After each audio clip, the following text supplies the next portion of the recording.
Greetings and welcome to Stunthangar Video Hangouts. My name is Charles Carter, and I will be your host this evening. I want to extend to you my gratitude for you watching Stunthangar Video Hangouts. If you are watching this as a replay, I want you to know that I host these YouTube live streams every Monday and Friday evening, starting at 6:45 p.m. Pacific Standard Time. So please make a note of this so you can watch or be part of the live stream. Plus, we have an after party following the stream, which is sometimes better than the live stream portion. You must be a registered Stunthangar Forum member to find the link to be part of the live stream and to the following after party. And here at Stunthangar Video Hangouts, we talk about building and flying model airplanes, sport flying, competition flying, and what you've been doing lately. To join our conversation, if you are already a member of Stunthangar Forum, you can find the link if you scroll down to the section called At the Bench. I'm going to post a link there momentarily. Now, if you're not a member, please register at Stunthangar Video Hangouts, at stunthangar.com/SMF. That's stunthangar.com/SMF. That's Smart Men Flying. You must place a space between your real first and last name when you register. You must also use a valid email address, or Sparky. The proprietor of Stunthangar will not approve you. Now, if you're inclined to not come in, just enjoy watching us on YouTube, wonderful, fantastic. Please enter your questions or comments in the chat box, and I'll do my best to answer that question or my panel. And trust me, I sometimes can't get a word in myself, so please be patient. I will ask our illustrious panel your question or state your comment. Now, if you find Stunthangar Video Hangouts or the many building videos that Sparky does on this platform informative and enjoyable, please give us a thumbs up, subscribe, and share the videos. And comments also help the channel grow. I'm only in Sparky's channel on Monday and Fridays nights. This is Sparky's channel, by the way, not mine. And so if you go to my YouTube channel, which is Flying Control Line Stunt, that's all the letters are there, Flying Control Line Stunt, and the video of me flying at the U.S. Nationals, just go and comment there, and I will get a notification, and then I'll get back to you promptly.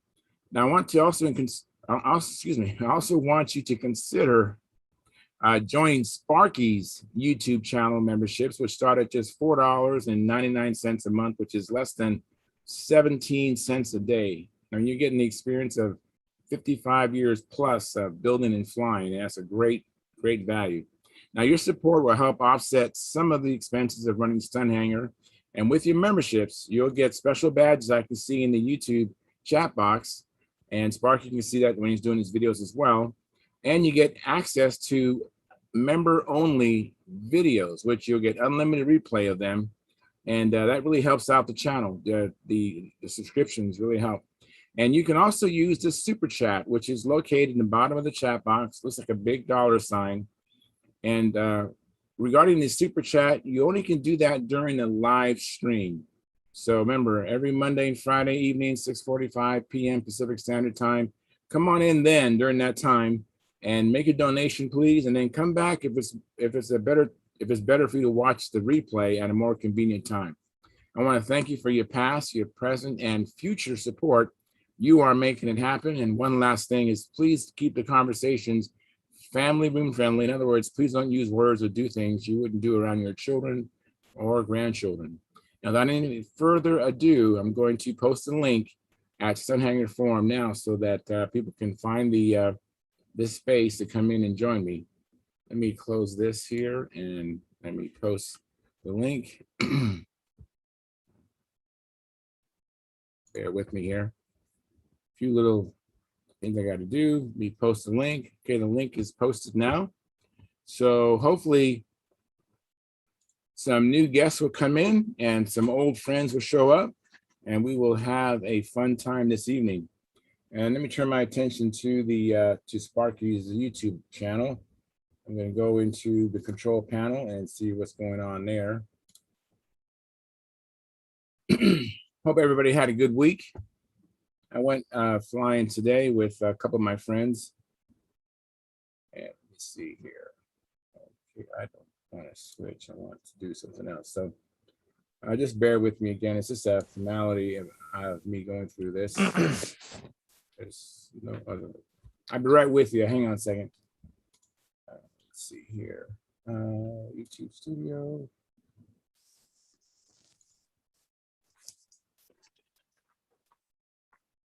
Let's see here. Let me go here.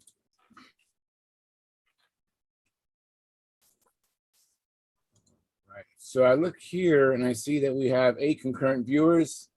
I see that Marcel Legrand is already in there. He's in the house. Marcel is in the house. And he says, good evening, Charles and team. Thank you very much. And we have 3 likes right now. So if you haven't hit the like button, please do that. That also helps the channel grow. And let me join Tryan here. Just a second, let me get rid of this.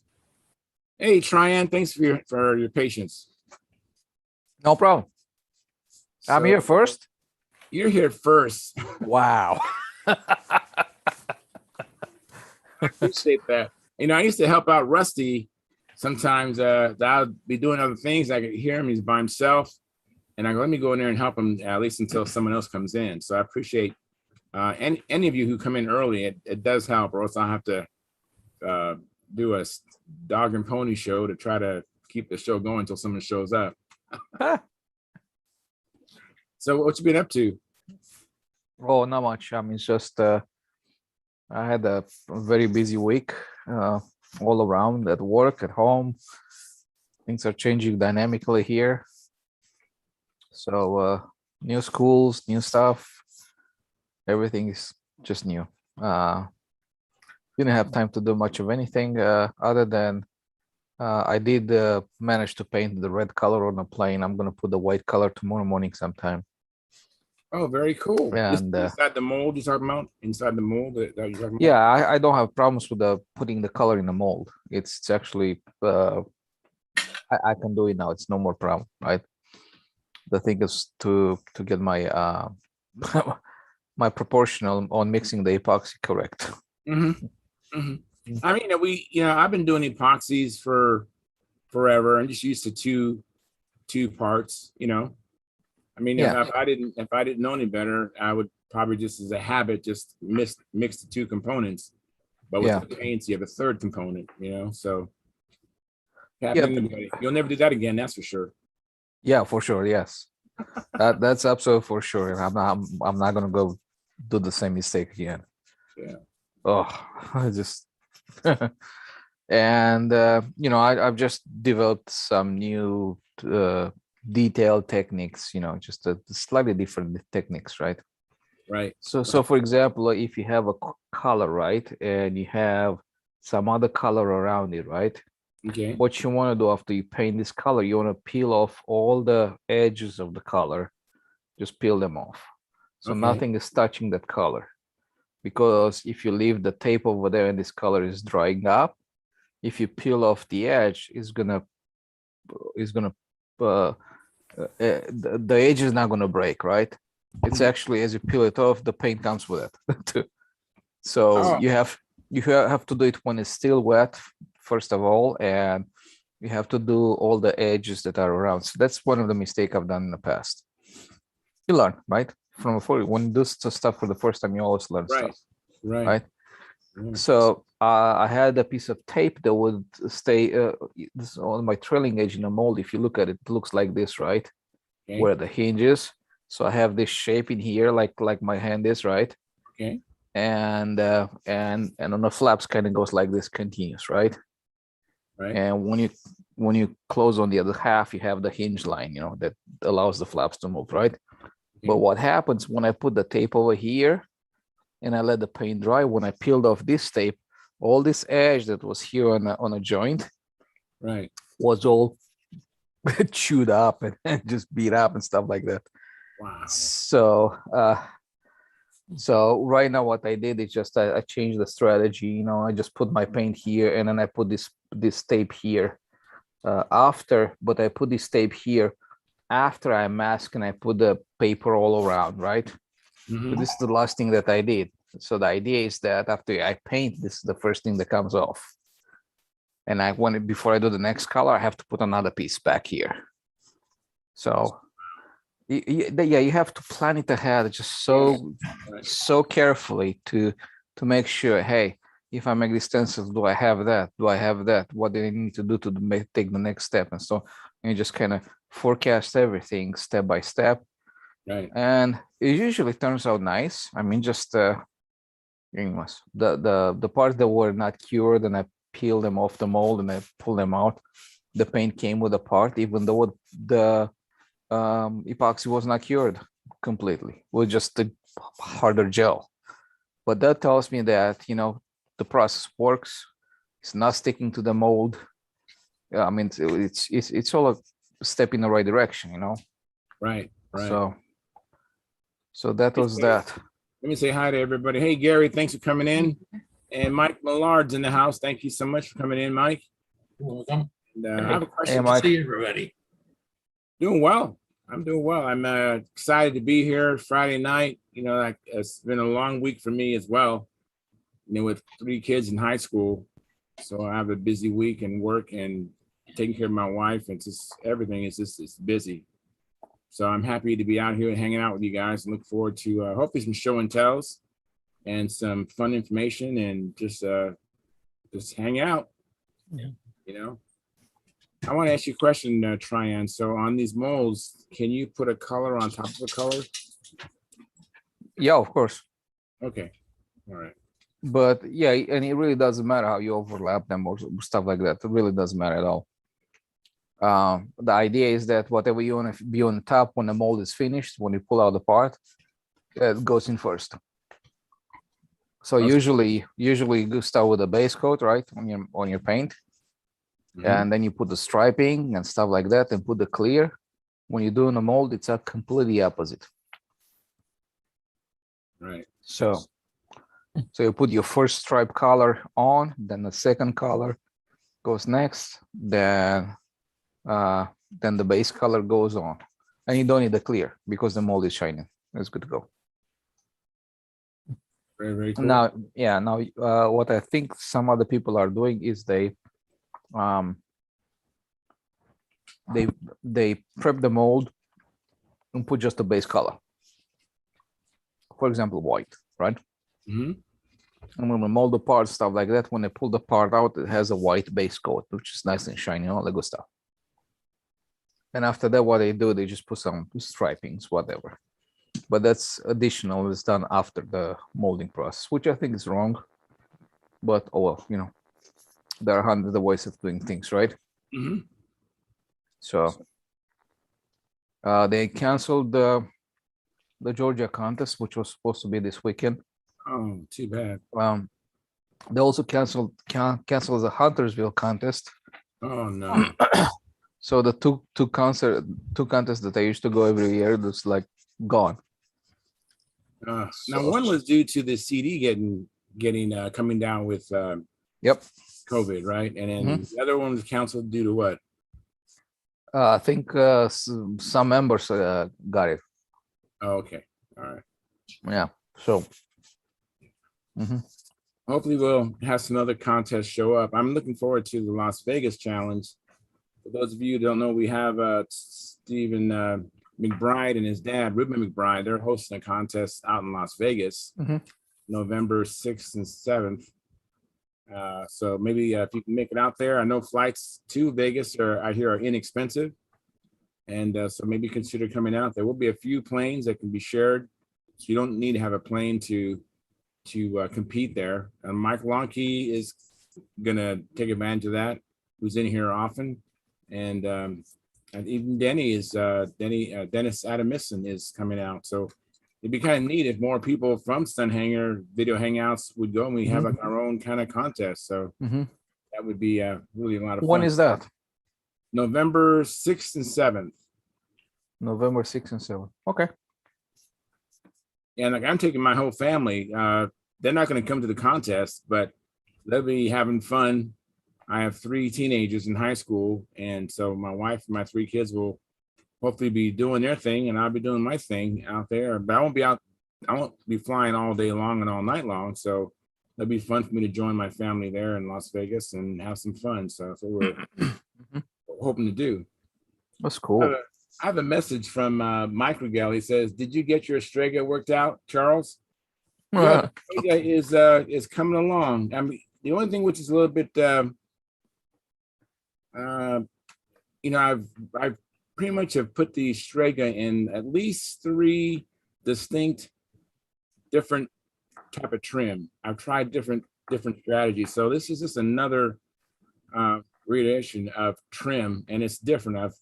I've changed the CG by moving the engine back 5/8 of an inch, and it's unfortunately it's not just that cut and dry. It takes a while to retrim the plane. So I saw some things today. I actually had to move the lead out guide further aft because it was blocked by the wood.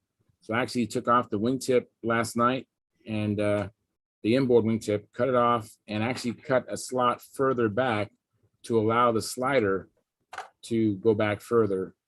And so I put that back together early this morning, actually. I mean, the wee hours of the morning, and went out flying. I was able to adjust the lead out a little bit further back, got better line tension. Now I have an adjustable rudder. I think I need to lessen the deflection of the rudder, because when I came out of a corner, the plane seemed to be like crabbing, just another thing. But hopefully I'll get it in good trim. But I'm going to be starting the SV11 pretty soon. I have an SV11 electric ARF, and I'm going to be starting on that, and hopefully get the SV11 flying, and then I will hopefully not retrim, but actually put a new finish on the old Strega. So because it shows its age and its number of flights it has on it. But, I just can't wait to see you flying that SV, electric SV. I was thinking about it today. You're gonna be. Yeah, I'm looking forward to it. I'm gonna try electric. I hope I'm doing this right, because I'm actually buying a plane that's already set up for electric. It's the SV11 electric, so I won't have to do hopefully any reinvention of the wheel. It's all set up, and I'm using most of the things that are called out on the Brodac website. So we'll see. I look forward to it. I hope that I really don't fall in love with it so much that I just totally discard the Strega. I put so much work into the Strega. I can't get that time back. So that's the only thing I'm a little bit cautious about. I'm like, oh man, I put a lot of time in that Strega.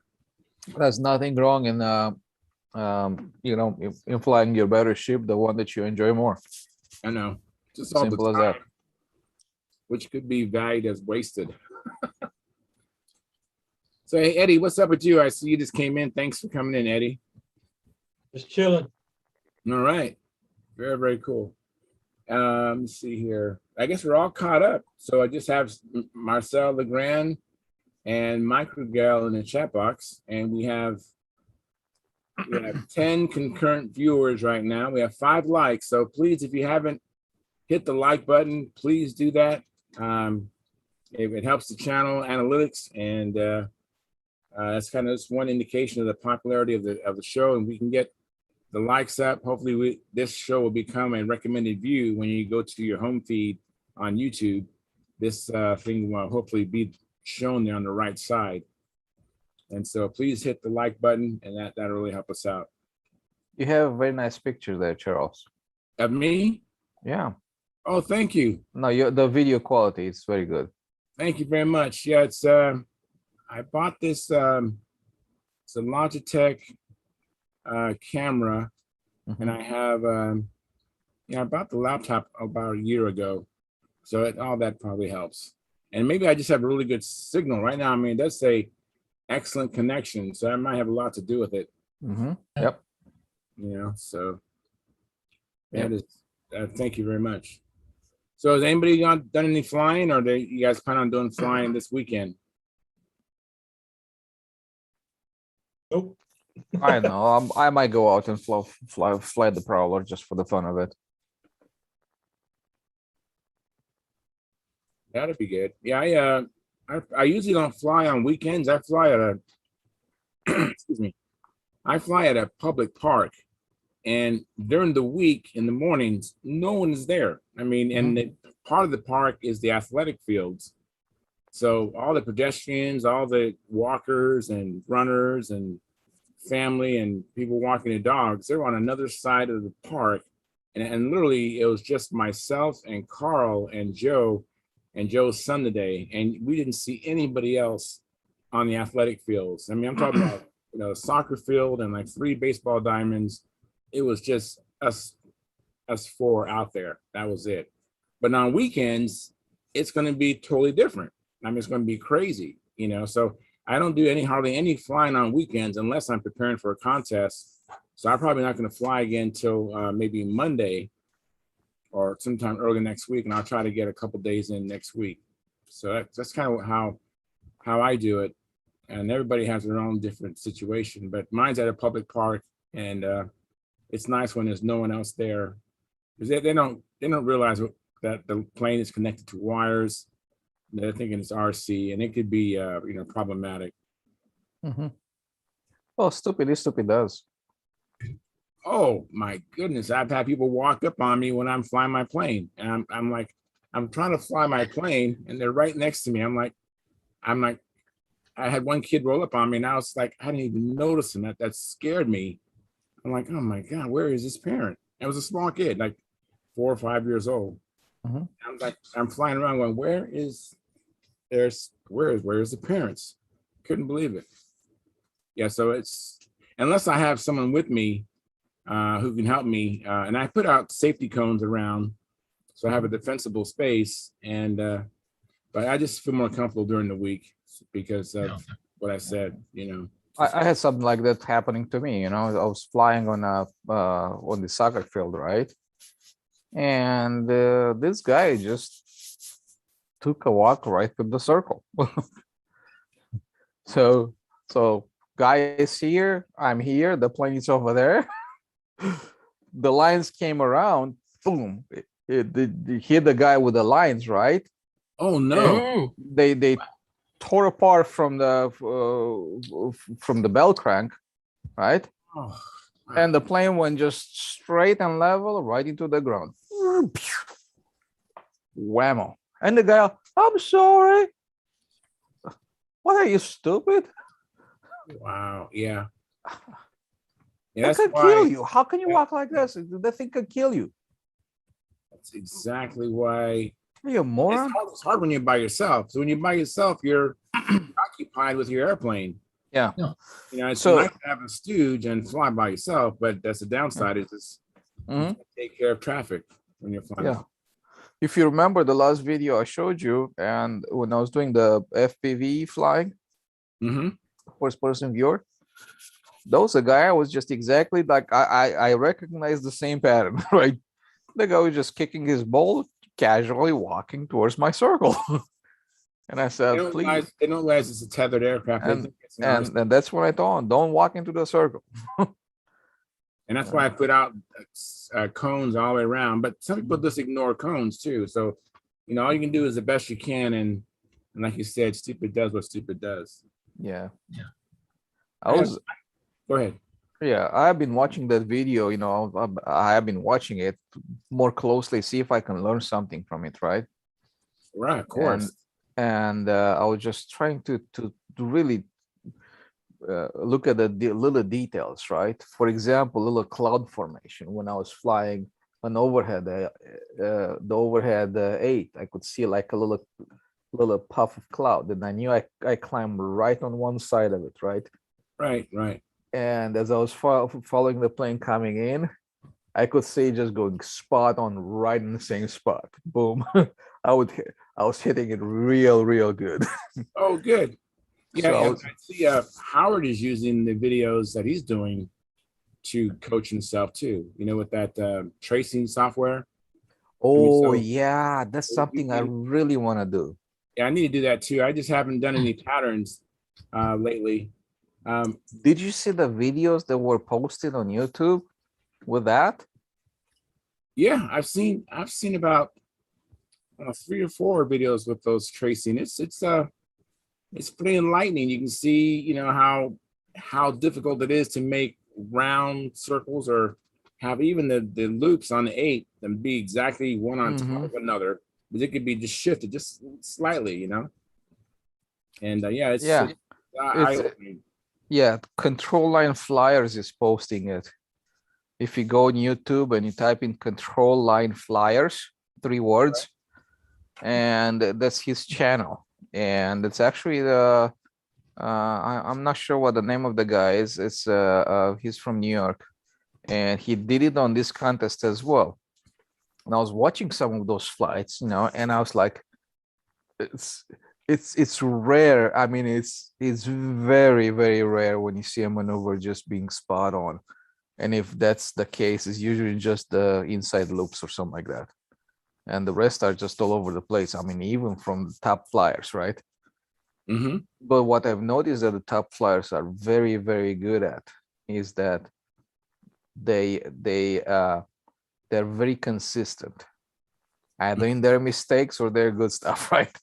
But by overlapping the maneuver precisely in the same spot, you know, they create this illusion of, you know, precision, right? But and that's something they're very good at. So all of us can practice on that. Yeah. So that was Control Line Flyers, the channel. Yes. All right, cool. That's what I wrote down. I'll check it out. Yeah. So yeah. Now Michael Gell is saying the volume seems to be low this evening. I had to put in my earbuds. Well, I don't know about, I mean, everybody sounds fine. So is it everybody, Michael Gell, or is it just myself, for example, that my volume is low, or is it the whole panel's volume is low? And then I can hear you very well, but sometimes if you plug in the earbuds, you can only hear the volume that comes out from the earbuds themselves. So that's probably why you don't hear them. Well, he's saying in my hometown, some guys were cutting limbs out of a tree. They had the ribbon tape blocking off the work area. A jogger, a grown man, ducked under the tape and the tree limb fell on him and killed him. Yeah.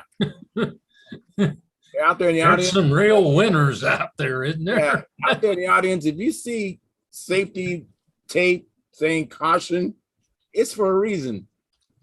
Wow. And Dennis Adamiston says, like delivered.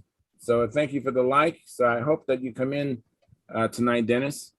And wow, yeah, that's amazing, Michael Gell. That is absolutely amazing. Yeah. I mean, it's unfortunate that things like this happen that are completely unnecessary. But ultimately, man, it's natural selection. If you are that stupid, yeah, I mean, it's unfortunate, like I said, but if you are that stupid, I'm sorry. I mean, you can't hear a chainsaw.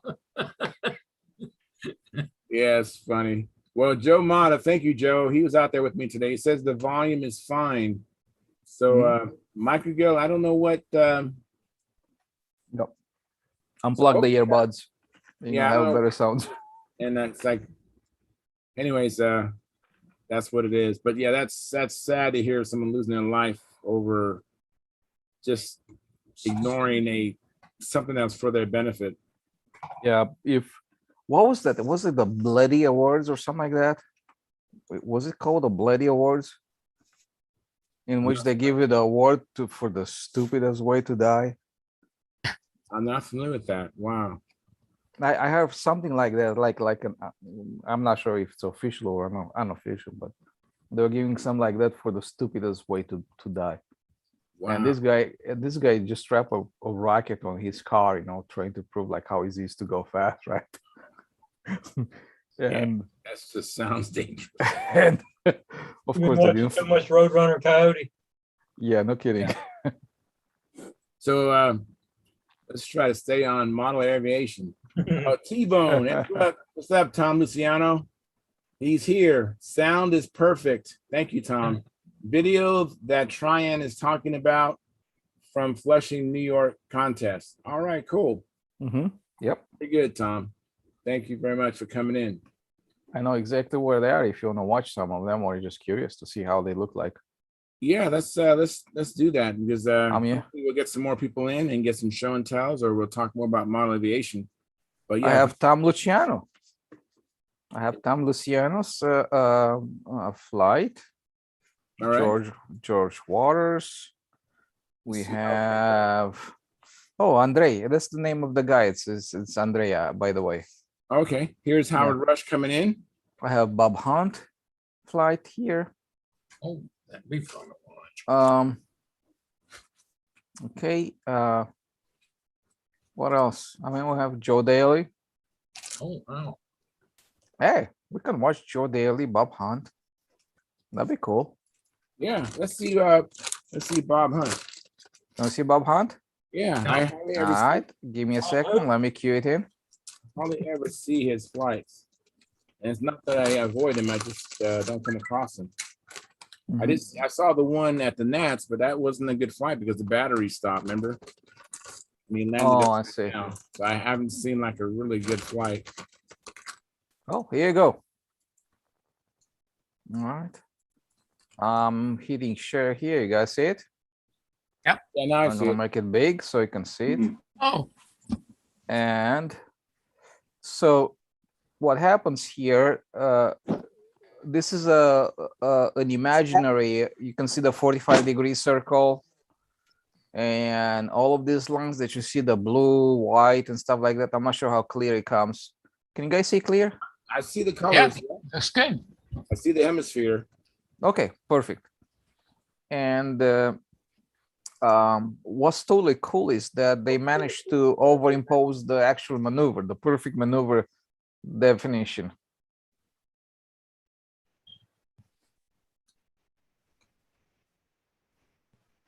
Oh, Yeah.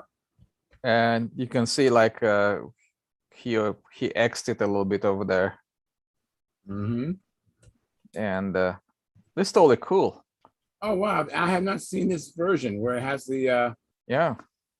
oh, that is Those are awesome. Well, that's a nice round loop. That's pretty Yep. spot on right there. that last one kind of Yep. on him. Do you want me to fast forward past this inverted flight, or? Yeah, that'd be great if you can. Okay, here we go. I'm sure he nails that.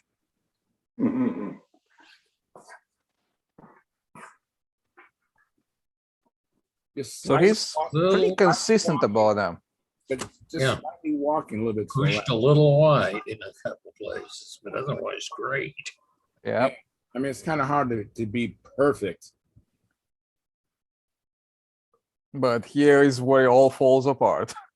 But note how consistent he is to put the plane in the same spot every Yes. time. Yes, that's He's very, very good at that. very consistent. That's great. So this Betting program, that's do what's you most program noticeable. in the pattern?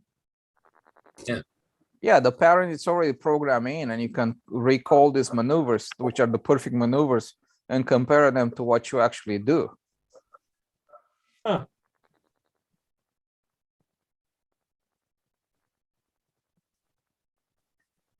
Now here's where you realize that, this is a typical mistake everybody does. You see on the backside, they don't turn enough on the top of the triangle, and the backside that becomes a letter D maneuver.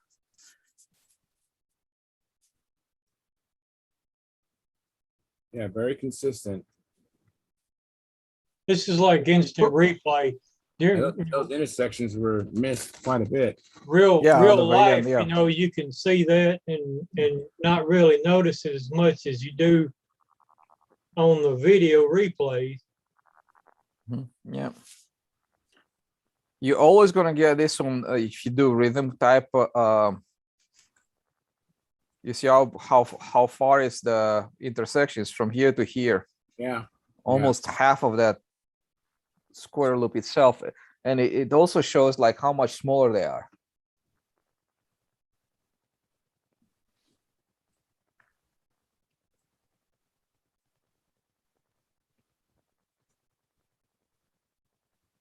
Nice. He's doing the same mistake I do. Stretching it out upside, wind side.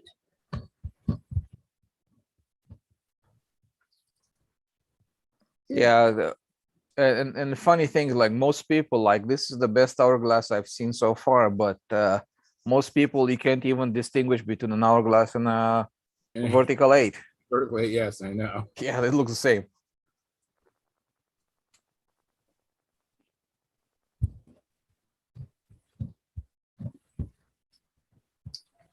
That tells you that the overhead 8 is a whole lot harder than you think it is.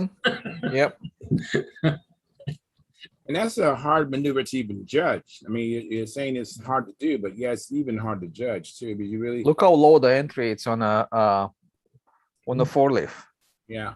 Well, it's actually his 4-leaf. It's a lot smaller than how it should be. Yeah. You can open up that quite a bit. Yeah. Yeah. Wow. Yeah, that is a neat. I've never seen this overlay of the actual correct pattern. That is really neat. Yep.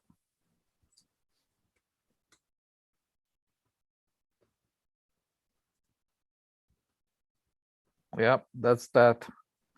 And I remember when you shared my flight with the guys, one of my practice flights. Uh-huh. I was looking at that one too recently. I said, man, that plane can turn. All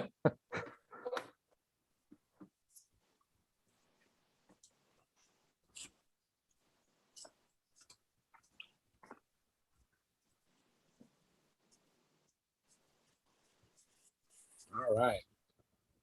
That is totally cool. That is definitely It's a super nice tool that you can use to train yourself. yes. On the Let me say hi landings to- today, oh, sorry. Let me say hi to a couple of guys that came in. Thank you, Howard, for coming in, and John. Thank you very much, John, for coming in. Appreciate it. On the landings, if you have to scrub your landing to get it to stop rolling, do that count against that? Like if you think you're going to go over time, so you kind of pull to get it to slide, to kind of put on the brakes, I've never done that. or would you rather, prefer it to just roll on out? Neither. You know, myself personally, Eddie, I mean, when I'm practicing, I pretty much have plenty of time to finish the maneuvers and land the plane before 8 minutes goes out. So it's never been an issue for me because I pretty much measure the fuel that I use, and I usually finish the pattern within like 7 minutes. So I have an extra minute in case I have a hard time getting the motor started. I don't even go over. So, hey, Mike Lonke's in the house too. So I'm curious as to, if you think if you're looks like you're good, laned out toward the end and burning less fuel, so you're getting close to the time, so if you have to scrub your landing, when it hits, to pull on it to kind of slide the wheels a little bit. Would that count? no, it's just, why would you do that? Just land normally, and when you touch down, instead of sliding it sideways, which doesn't stop it so much, just start to apply down elevator. Okay. And but if it's on grass, I mean, really It's not doesn't gonna make roll on grass, yeah. nothing is going to roll on grass more than close to just a few feet, right? Yeah. So I don't really worry about it on grass. But if you're on a pavement, and you can also use this technique when you're landing in a little bit hot, just give it a little bit of down elevator to plant just glue the plane to the ground. And yeah, there are planes and planes. Well, mine, if I give it too much down elevator, it's going to start to lift the tail up, and it's going to roll like this. Yeah. So Eddie, that would only happen if you took too long to get your motor started, right? And you finally are taking off, and then Or if it's too late. or if it's too late, yes. Like Yeah, John was having problems with his, with Sparky, flying over. So if he thought, if he trying to keep up with it in his head, if I flown close to the mark, how would you slow your plane down when you landed to keep from, because the time doesn't stop until the plane stops, right? That's right. Yeah. Yeah, But I've done that, and some folks put drag devices on their wheels, so when they pull it toward them, it gives extra drag. It's kind of a break. Yeah. Okay. Yeah, and I was just curious. yes, no, it's something that people do, and most folks don't like to roll around the circle and risk taking off again when they hit the upwind side, Yeah. I kind of like rolling when I can. Howard, when you land in a high winds, right? Where do you want to touch down? Oh, going downwind. Downwind. But Yeah. you're also gonna be hot over there because you're coming with the wind behind the plane and Yeah. try to maintain some speed over there, right? Otherwise you fall out of sky. There's yeah. And touching downwind is gonna touch out real hot, wouldn't it? Going downwind on the side with the tailwind. That's what I like to touch down. Mhm. But if you roll around half a lap, then it might take off again. And people don't like that, so they put the brakes on. Yeah. But I I haven't had any overrun problems lately because I've been electric. So Oh yeah, you measure your electrons, right? yeah, I do. So yeah, I'm just I kept wrestling with the idea, where do I want to land if I want to, I fly in high winds, and then I was thinking not downwind but 90 degrees bias, which basically nose into the wind. Oh, into the wind. Oh, that's I was thinking about that. Never. Oh, go try it. Go try it. Try it. See what you think of that. It's not Hey, cool. Lynn, thanks for coming in. Hey guys. Hey. Or maybe not into the wind, but bias it somewhere between downwind and into the wind, maybe 45 degrees over there might be better, Yeah. because it slows down the plane as you come into the wind, and you can just have a nice touchdown versus being so hot downwind. I'm thinking it's like for the plane to just fly right and glide nicely, you need some speed on the plane, right? Right. And if you're coming relatively slow for a landing with you have the wind behind the plane just before as you're gliding in for a touchdown, right? Mhm. And that's gonna speed you up, or if it doesn't, it's gonna take speed away from the plane because it's relative speed, right? If you have the wind of the speed of the wind, speed of the plane minus the speed of the wind. On that spot. My main concern with landing on pavement is not to land on a hump. Many circles have humps on them, like the gnats. There's the L pad has on the axes of the legs of the L pad, there are crowns. Yeah. Avoid those. But usually the wind over there is just right across the L pad most of the time, right? Right. It just crosses the L pad. And the hump is right on the maximum. The wind, the hump is like this, and the wind goes like this, right? Where the L pad. Wind blows different directions. Yeah, to me it happened to be like that. Like almost every time it was very windy, it was just straight across. If you're in the circles towards the glider fields over there, in those two circles over there. From the north or the south, you mean? Well, let me think of the map right now. The west circles, yes. The west circles, but what wind direction you talking about? It's north-south in that case. Oh, okay. Then the hump, the high point, and the runway would be either going upwind side or the going downwind side. So try to land just past the hump. Yeah. So yeah, so you probably land with the wind behind you, big time. You're coming hot. Well, if the wind behind you, if you're on the east side of the circle, or the wind with the headwind, if you're landing on the west side of the circle, if the wind's from the south. I just like landing with the wheels underneath the plane. Yeah, That's wheels all. underneath the plane. Either way, if you hit the front of the crown of the runway there, it'll bounce the thing in the air. And But the judges should not take points away from you because of that, because it's an obvious thing. sure It's they not you. should. What? Sure they should. If you bounce, you lose points. That's right. That's true. I agree. Yeah. You could argue with them. You go up after the flight and say, you deduct points from me. It wasn't my fault. It was the wind. You can try that.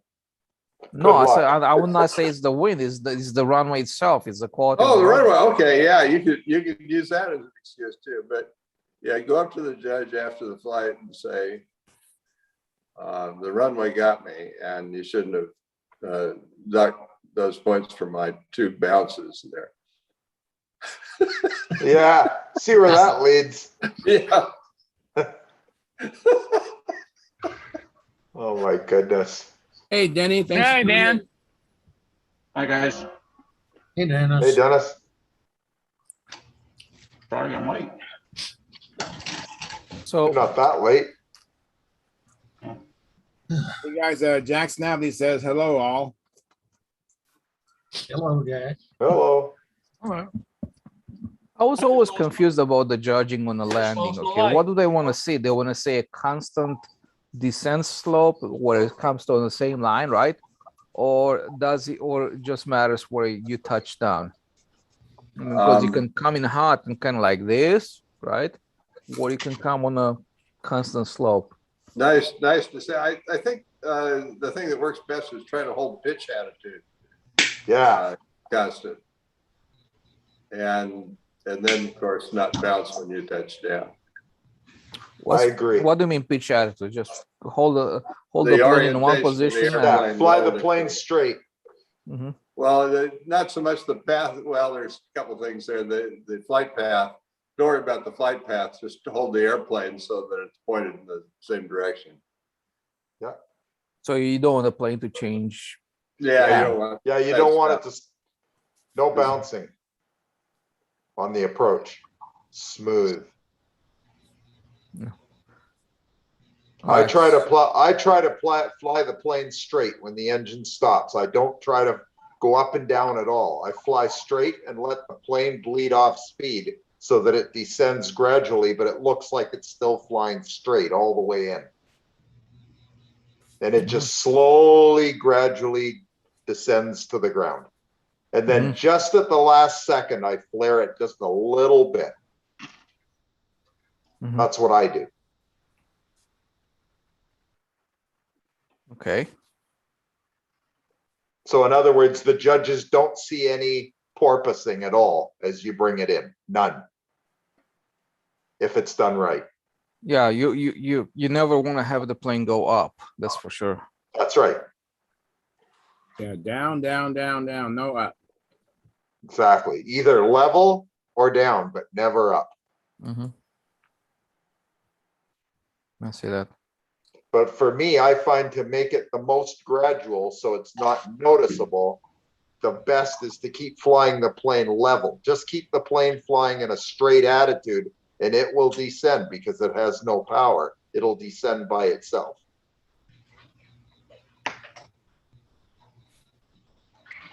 But make a little correction to miss that hump in the runway if you can.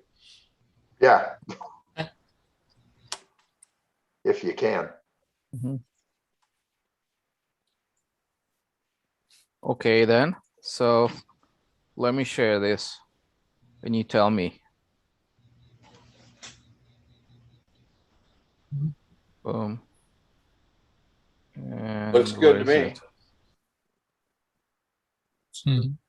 I can't see it. I can't see it either. I don't see Give me any. a second. Here we go. Here we go. You see this? Yep. Yeah. Yep.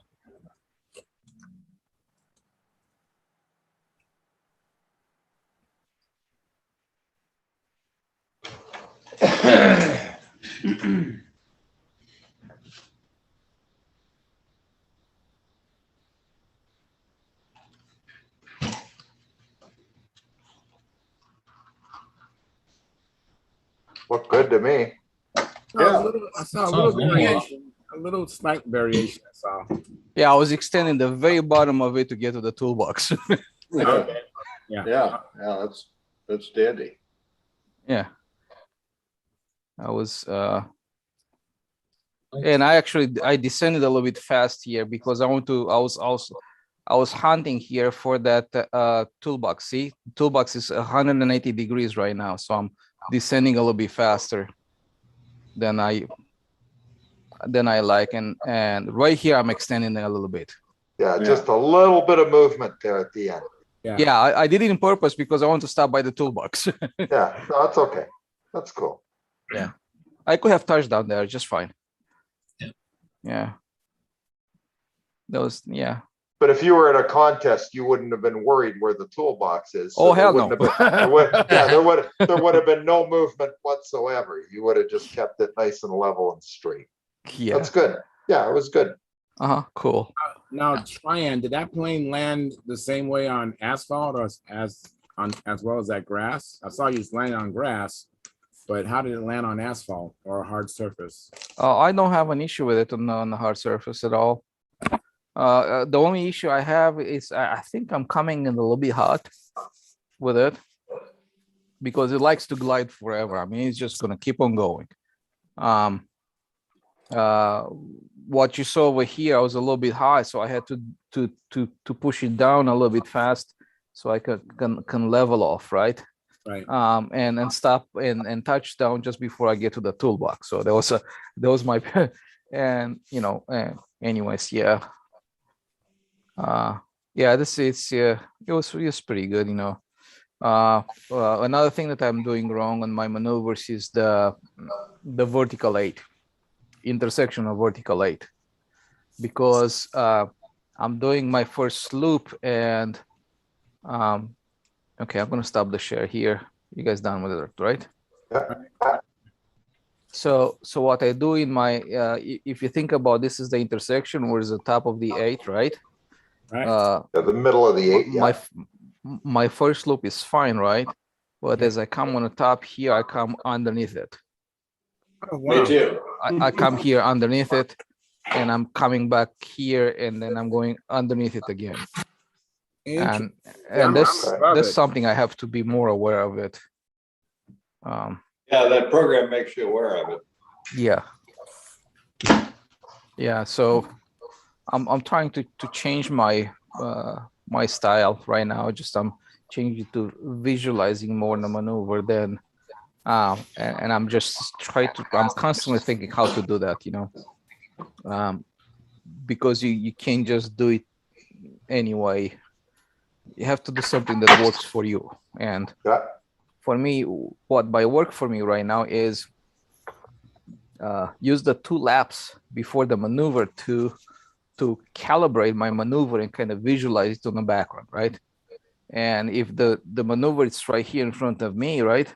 The plane is not here. The plane is lagging a little bit behind, right?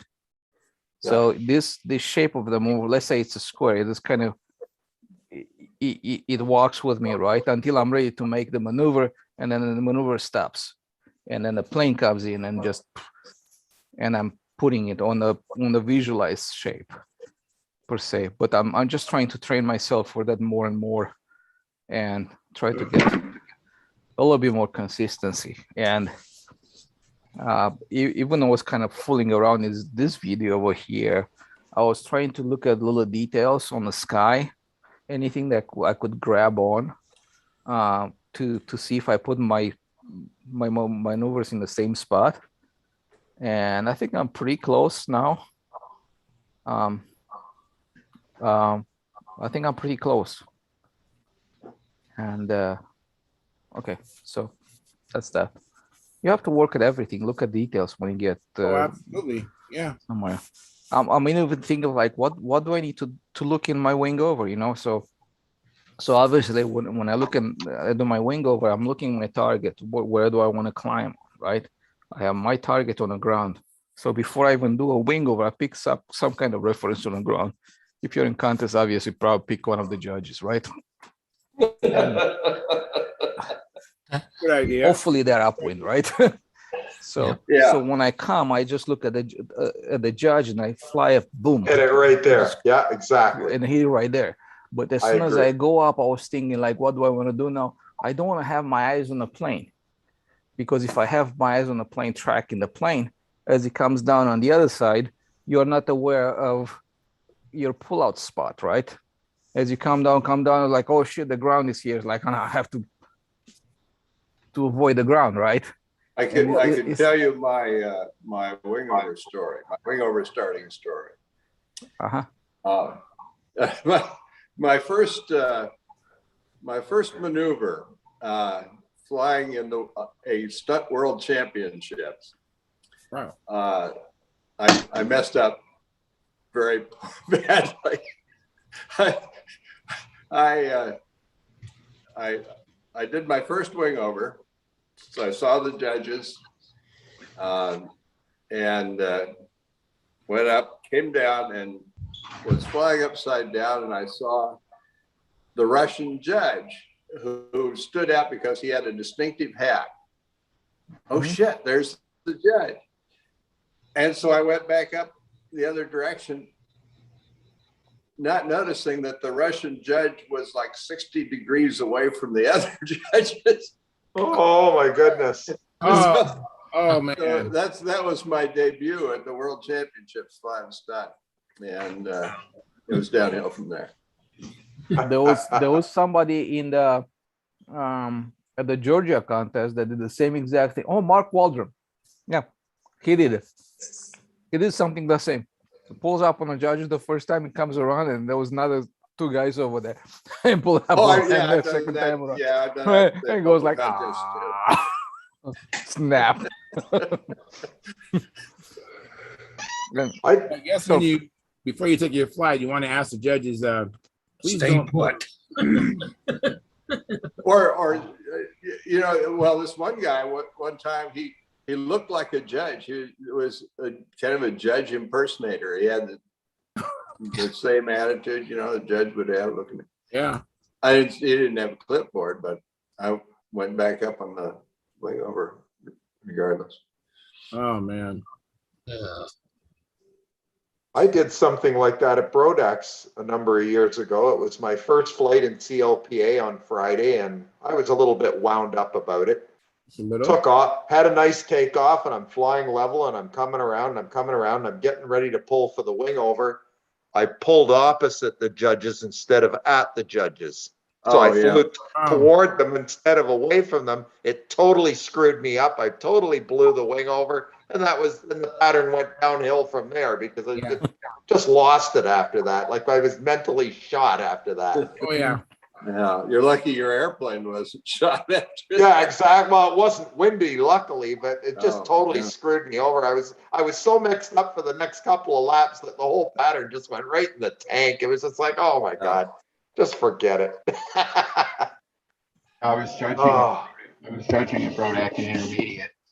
And intermediate, you see all kinds of unusual mistakes, but one I never expected. Did the first half of his wing over, went down, pulled out, did one full lap inverted, and pulled up, going the opposite direction. Oh, interesting variation. Yeah. And this is a man who's been flying stuff for a long time and stuff like that. And I actually, I suppose, broke the rule there between the rounds. Is, hey, don't you realize what you did there? He said, you know, and he was not aware that he had done anything wrong. Yeah. So I've done that too. You know, Done that, Howard? the other judge and I debated, you know, what do? Do you give him an attempt and, you know, no maneuver and stuff? I said, well, no, he did all of the things. And so instead of giving him an attempt, I gave him 11 points. For that maneuver. Yeah. Yeah, I don't know what else, use it. So, but it was just an interesting variation I had never ever seen anything like. So yeah, obviously, Len, I didn't see your wing loader that you're talking. No, it totally screwed me up. I'm like, wow, that was interesting. Why did I do that? Yep, totally did me in. Hey, speaking of Brodax, would anyone like to talk about the Brodax Half A event next year that we're Yeah, having? sure, go ahead. Oh, okay. I But was you have to hoping, use IC motors, right? yeah. I was hoping Phil was going to be on here because I know he's a he's a fan of the Kiyosaki, but All right. I'm sure I showed you this. I don't know, probably 6-8 months ago. This is a Half A Kiyosaki that Marshall Wow. Busby had built. Marshall built this, and I got this from his estate. Now Cool. the rudder was missing, so I contacted Will Davis, and he took a bunch of pictures of his Kiyosaki, and I manufactured a rudder for it. Good And job. had done like some bolt-on wire landing gear they were missing. Oh, very So good. fabricated a set of gear for it. And then I went, and this has a 36-inch span. It's 36 at the leading edge, and it's 37 at the trailing edge. So this is much bigger than the Kiyosaki that BNJR makes that Brodax sells. I think Okay. theirs is made for a Reedy, probably. Well, Marshall had this one set up to run on a bladder. As you can see, of course, he was a half-inch combat guy. And I originally thought it would take, a Norville, either a Revlite or an AME. So I went through all my Norvilles. I had 11 of them. I got them out this week. I ran them all, and I had a bunch of different ones, the Revlites and the AMEs from 049s to 061s. And I basically got it down to 4 engines that would spin up better than 29,000 RPMs on a bladder. The other 7 that I had, I just sold them to a guy in Texas as a lot because I'm not going to deal with it. A lot of them were either worn out, low compression. They would only hit 20,000, 22,000, somewhere in there. Not conducive to running on a bladder, but perfectly fine for Half-A stuff. Anyway, I narrowed it down to 4 engines that all spun up real good. And I put an AME on here. This one was hitting 29,900 RPM on a bladder. Holy cow. Wow. Well, that's still a little shy. It should be about 31 on these AMEs if they're good. But this was the best one of the bunch. So we're going to try it with this. But what I didn't realize until I went to put the motor on it, because I thought Marshall had built this for a Norville, right? I thought he built it for a Norville. When I went to put the motor in, the bolt holes didn't exactly line up. They were a little bit off. So I started looking at the motor mount a little more, and I see in here in the back of the motor mount, if you know Cyclones and Foras and Profis, they all have a radial mount, a round mount on them. This is hogged out in here, which means, and I actually put a Cyclone in there. He built this for a Cyclone, which Cyclone 049s and 061s, are the high-zoot Russian Half-A motors. And Fora, Profi, Cyclone all have that radial mount. They all have the same bolt pattern, so they'll fit. But we're going to try it with this AME. I got the AME in there just with 2 bolts and a couple of screws to hold it down because I think that 30,000 RPM is going to be more than enough to fly this Half-A airplane, probably on 42 to 46 foot lines, somewhere in there. We're going to experiment with it and see what it does. If the AME is not enough motor, then it's going to get a Cyclone. It's going to get what Marshall had on it originally, but then it's probably going to have to go out to 52 or 56 foot lines. because that motor on an airplane, this isn't much bigger than a half-A combat airplane. And on our half-A combat planes, we're flying 2.25 second laps on 42-foot lines. Holy cow. So I'd have to stretch the lines way out to get the lap times down. But I don't know what he flew this on. He might have flown this on 52s or 55s, I don't have the benefit of talking to him to ask him what he actually flew it on, but it was built for a Cyclone is what he built it for. But I think the AME is going to power it. He did a really nice job too. He's got a homemade phenolic bell crank in there, Wow. and this is all based on Clayton's design, but much bigger wing area than the current half-A Kiyosaki that you can buy, the one that's kitted by Brian Malin. I'm sure some of you have seen that. Wow.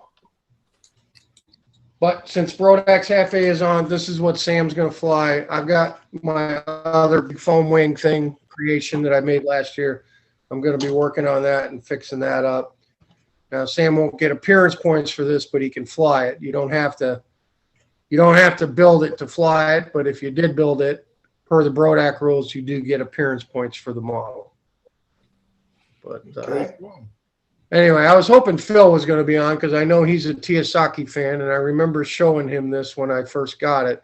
It was pretty dilapidated. The elevator was broken out of it, and the rudder was gone, and the wheels were gone. But she's ready to fly now, so hopefully we'll get it out this weekend and get some flights on it. Very That's good. cool. Phil said last Monday he wouldn't be here Friday. I just remembered. Oh, okay. Back Monday. Well, that means Spar is really forward on that, isn't it? I'm sorry, John. I couldn't understand you. Spar is way I forward. said that main Spar is really quite forward on it. Well, yeah, and it's not true to a Kiyosaki because it doesn't have a foam leading edge. Yeah. Yeah, what he did was, he notched out the ribs and he did a 3-piece balsa leading edge and then just covered around it. So, I mean, it's not exactly true to form. And I don't know if you can see that, but that was, I retraced it. But that's what Marshall named it, the Half-A-Saki. Half a socket. I like it. I like it. Half a Yeah, socket. that was in black magic marker, and it was pretty faded. I just went over it with the blue marker. And then the other little bit of history on this plane, Marshall took this to Huntersville at one time when he was still alive and when Clayton was still alive. Of course, Clayton Smith is the designer of the Kiyosaki. Clayton was not happy that Marshall had done this. He wasn't happy that he copied his design and called it a Half-A-Saki. That's the story I got anyway. Because he wasn't impressed that he had been copied. It's the name of the game. This is the only one in existence, man. I've never seen another one like it. I've seen a bunch of those other Brodak half-A Kiyosakis, but they're much smaller than this, much smaller and made for the reedies. So I think this is going to perform better because it's got a bigger wing area. Oh, the other thing too, I just weighed it. It's 8.6 ounces all up. Wow.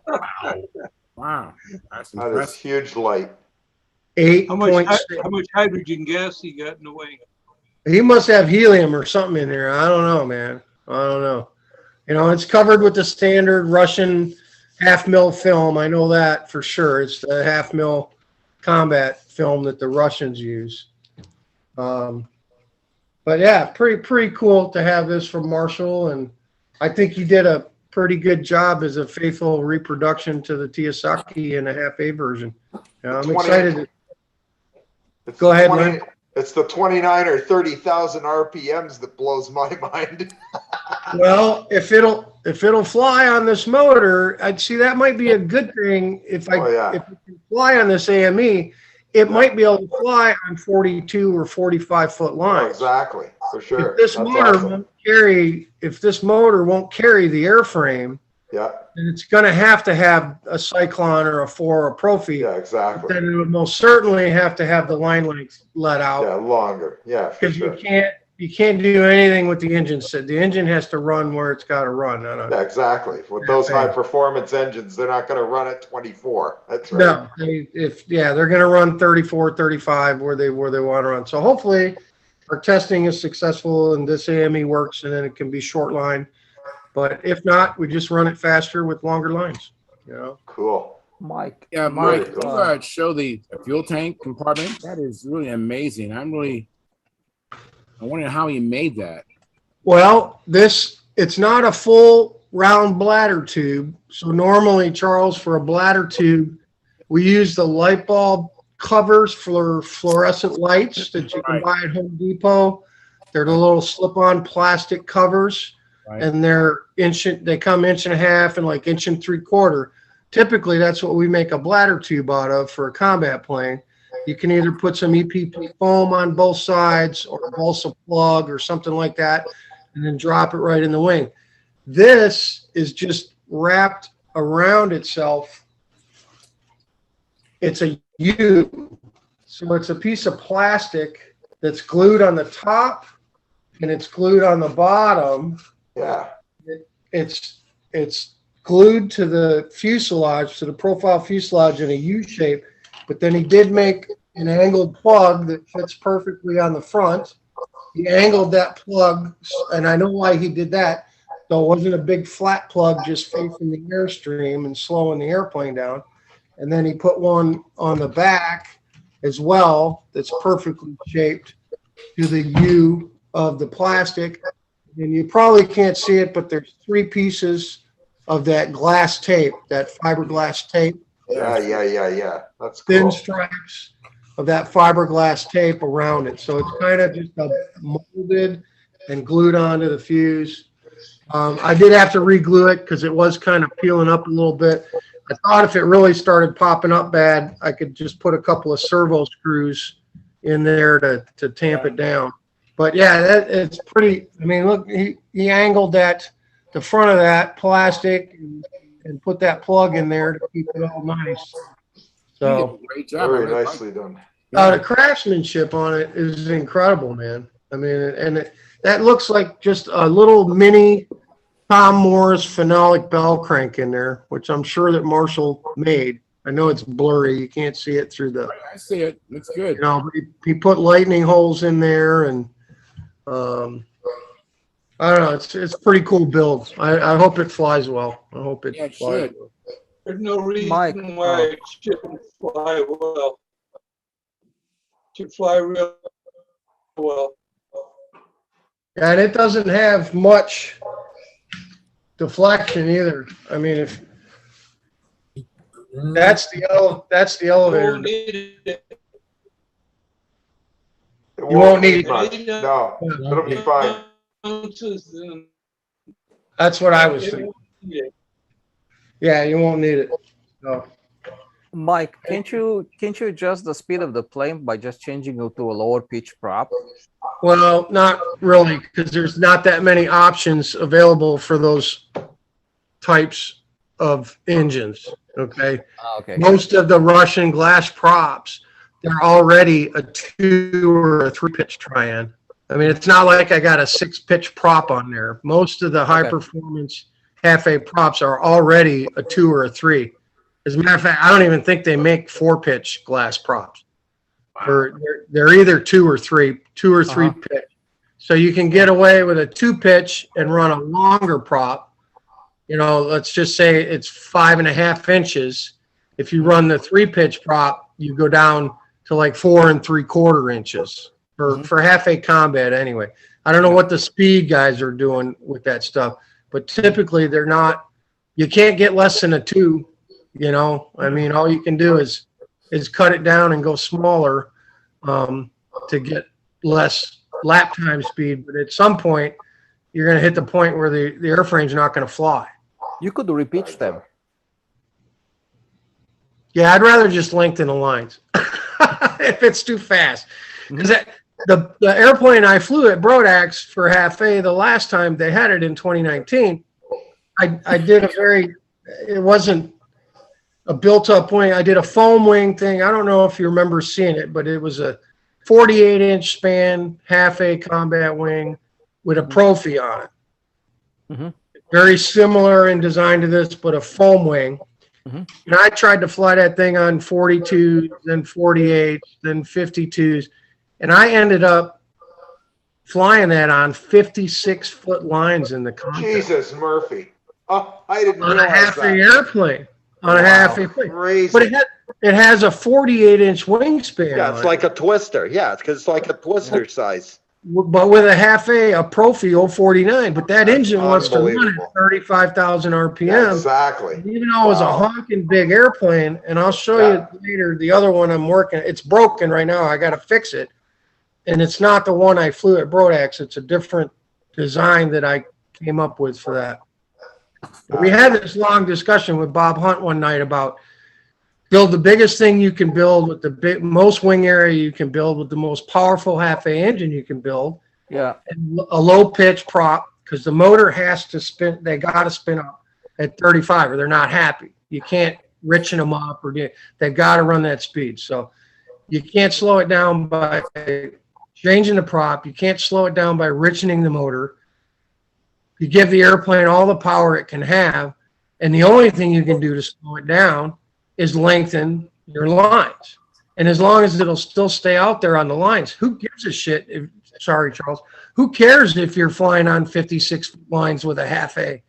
If the airplane's staying out there and you can keep up with it, what does it matter?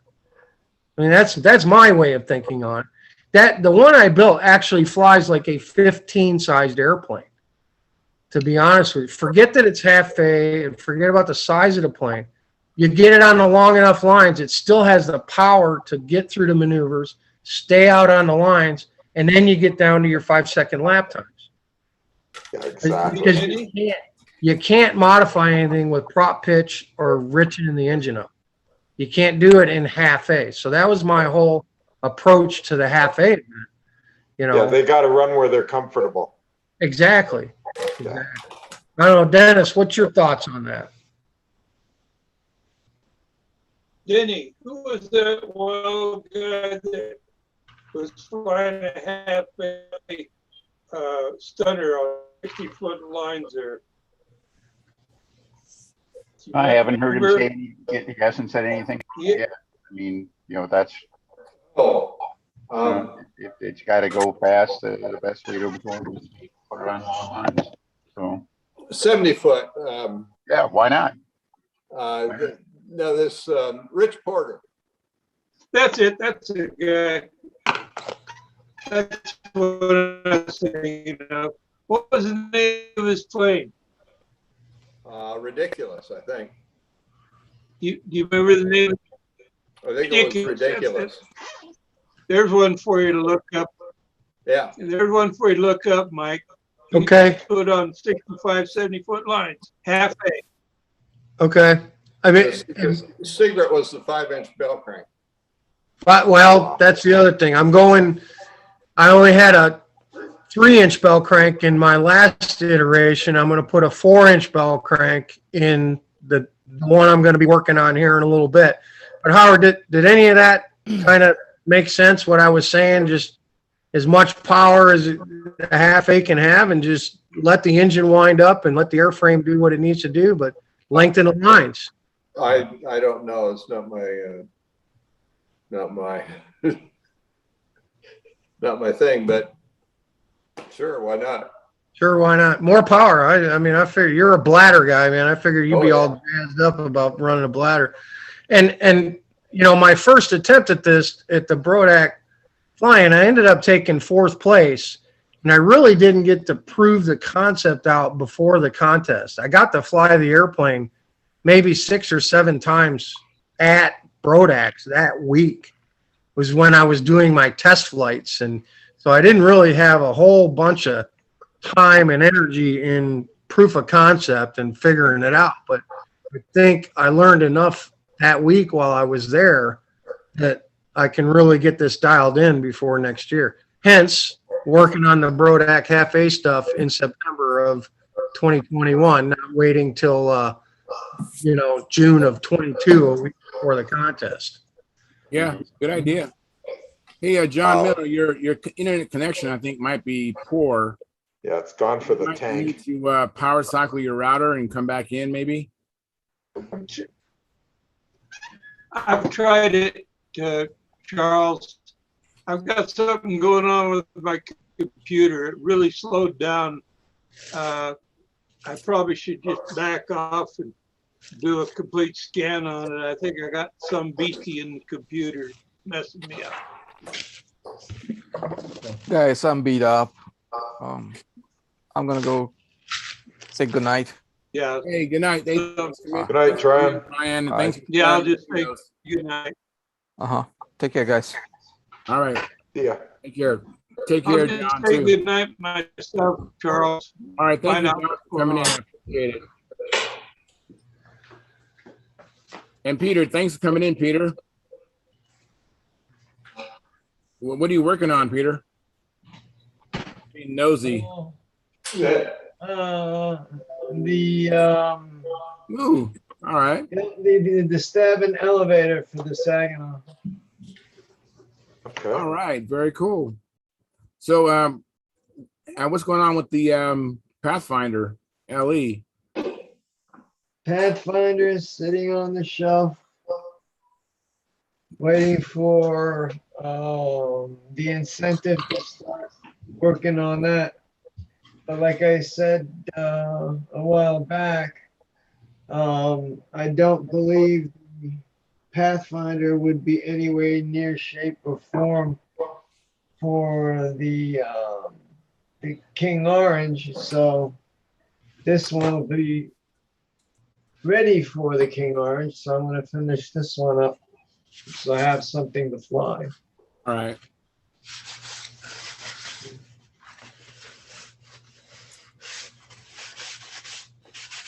Well, guys, I think I'm gonna call it a night. I'm fading tonight for some All right, reason. Mike. Hey, thanks for Talk to you coming later. in, Mike. Appreciate it. Have a good night. You too, all. Charles, the other day, we chatted a little bit about your Strega adventures. Oh, we had something. Yeah, I came in late, so I may have missed it or anything like that. Did you have any progress here?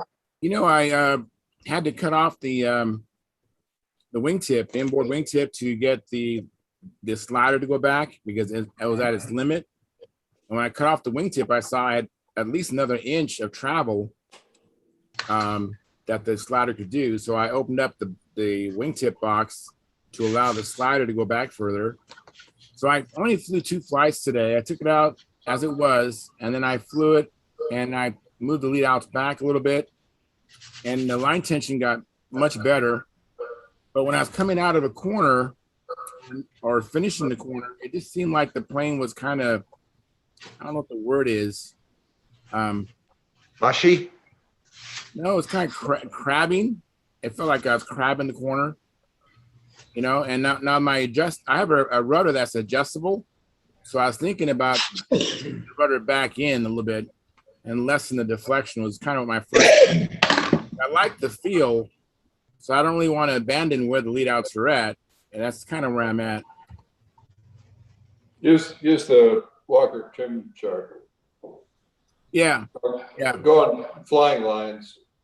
Yeah, I have it right here. I have it all nicely bound. Okay. Yeah, there you go. I got the whole thing. One thing I don't have bound is the flying in the wind thing he did later on. But yeah, I have it. I'm just going by the way it feels. This feels like the rake of the lead outs now is causing it to kind of do something a little bit strange. But it's been doing things. Yeah, I've been having to deal with coming out of hard corners. We talked about this, Dennis, how it comes out of a corner and acts like it's going to yaw back and forth. And it just seemed to be a little bit lessened, but it was still there. So I'm just trying to work it out. But I didn't get enough flights in today to really make a significant change.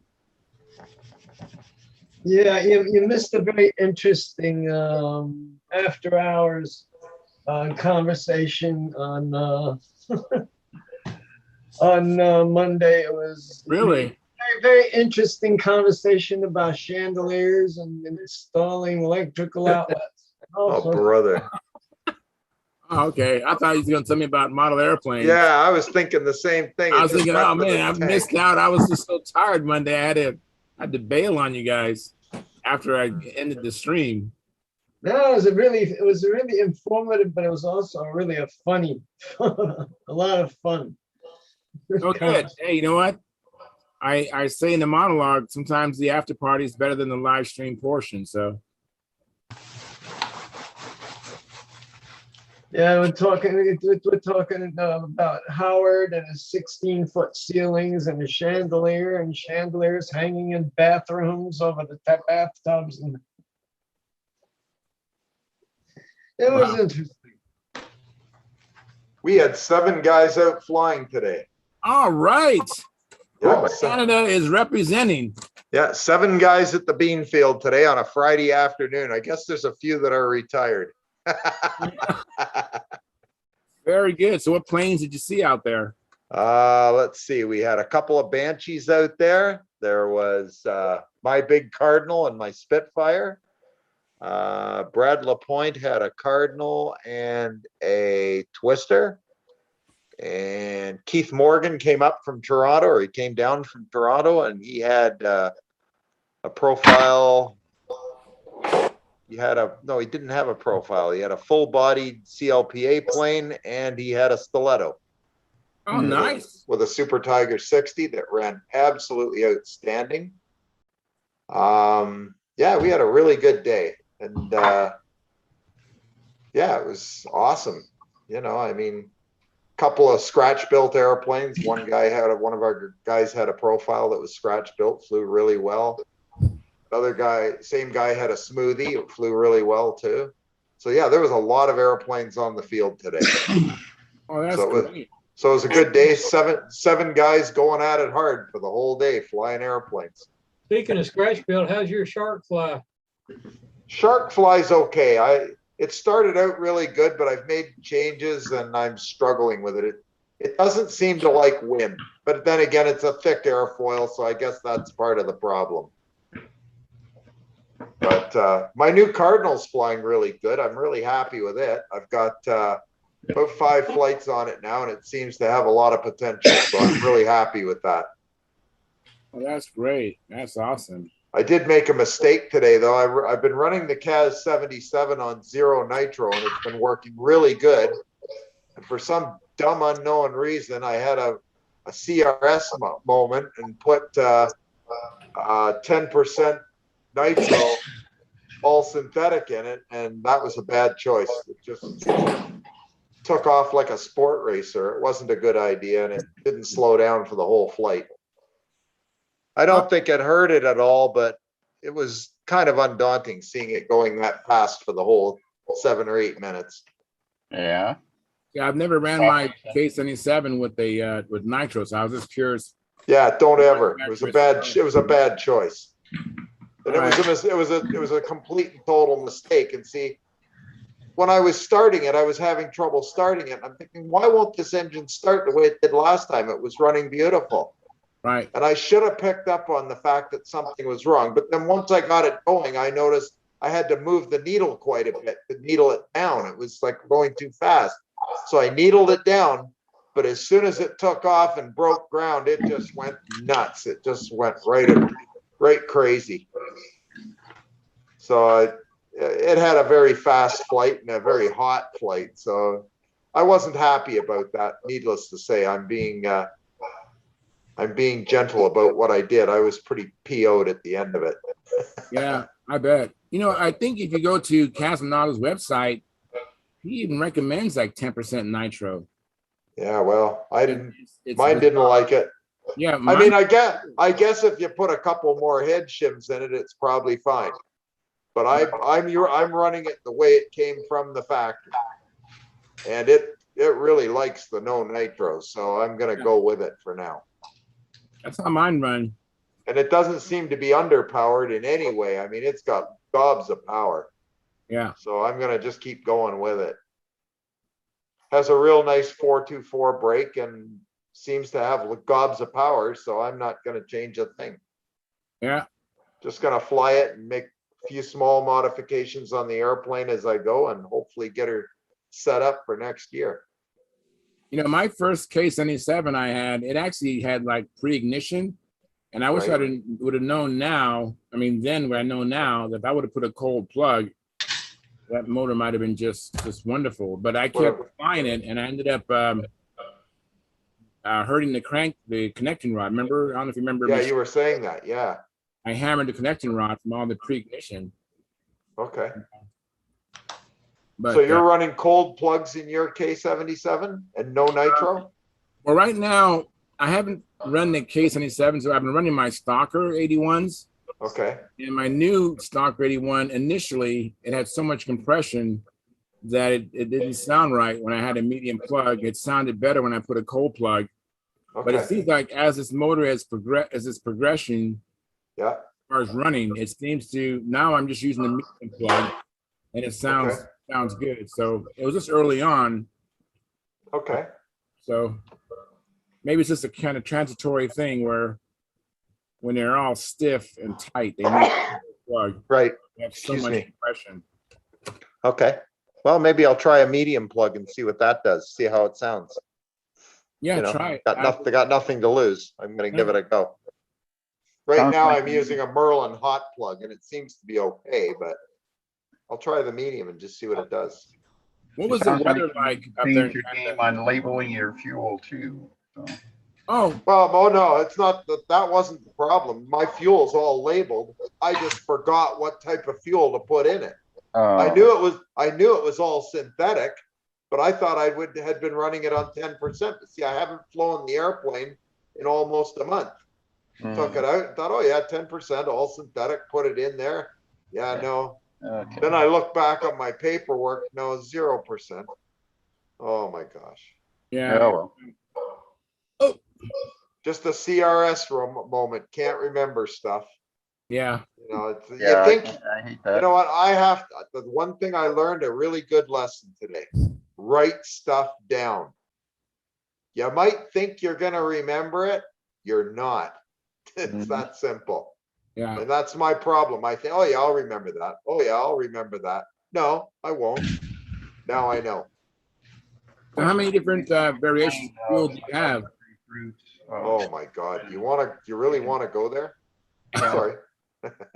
And Larry is very, very good about documenting everything. And he's, you know, sitting there in his truck, and he's got there in the what's called the console of his truck, he's got all these little spiral binders. Wow.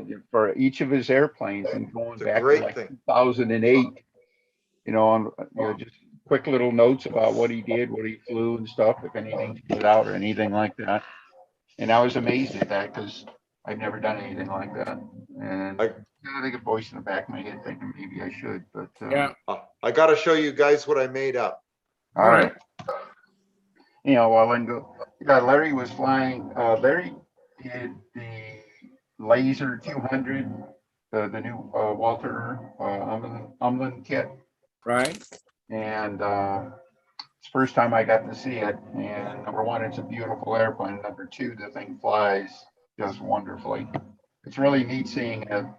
The fuselage looks like it's a true scale fuselage. So. The stunt logbook, I love it. You better believe it. And every airplane, all the important airplanes are listed. I have a whole page for every airplane.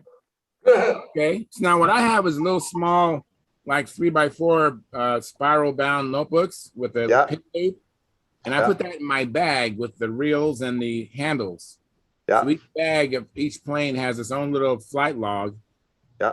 And that's kind of how I do it. The problem is between Naomi and I, we have about 40 airplanes. Yeah. That would complicate things. It's a problem. I need a book that'll hold 40 airplanes. Yeah, that's a really good idea. I like that idea. You have all at one place. I'm just going to keep it out in the van, and anytime I go flying, I can take a quick look just before I go to fill it up or do anything with it, just to make sure I'm using the right stuff.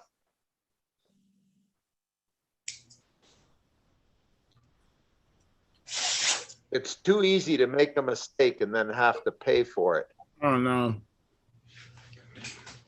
And you know, if you, like 7 guys, if you blow it, you got to wait what 30 minutes to fly again.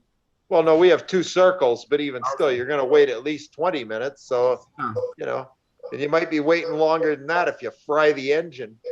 Yeah. Yeah. You might be waiting, you know, 30 months. Yep. Yeah, I was pretty PO'd with myself, I'll tell you. I was not a happy boy.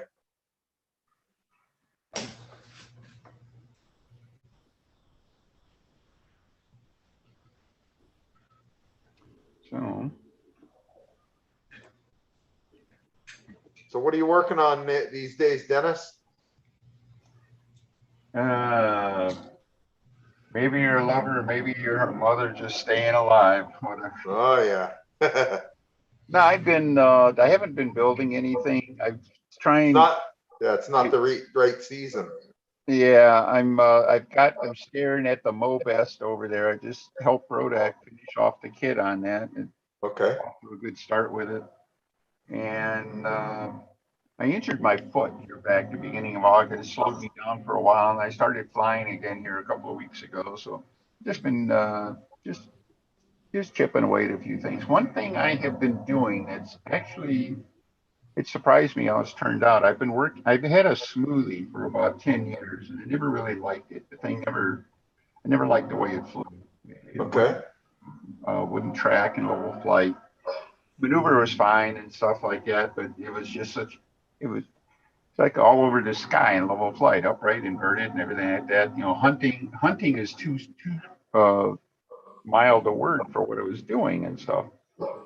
And over the past couple of weeks, I've decided to, you know, I had done this, I tried this, I tried that, and I had the airplane so screwed up and everything like that. I finally just went back, if you will, I went back to zero and said, all right, let's try this again.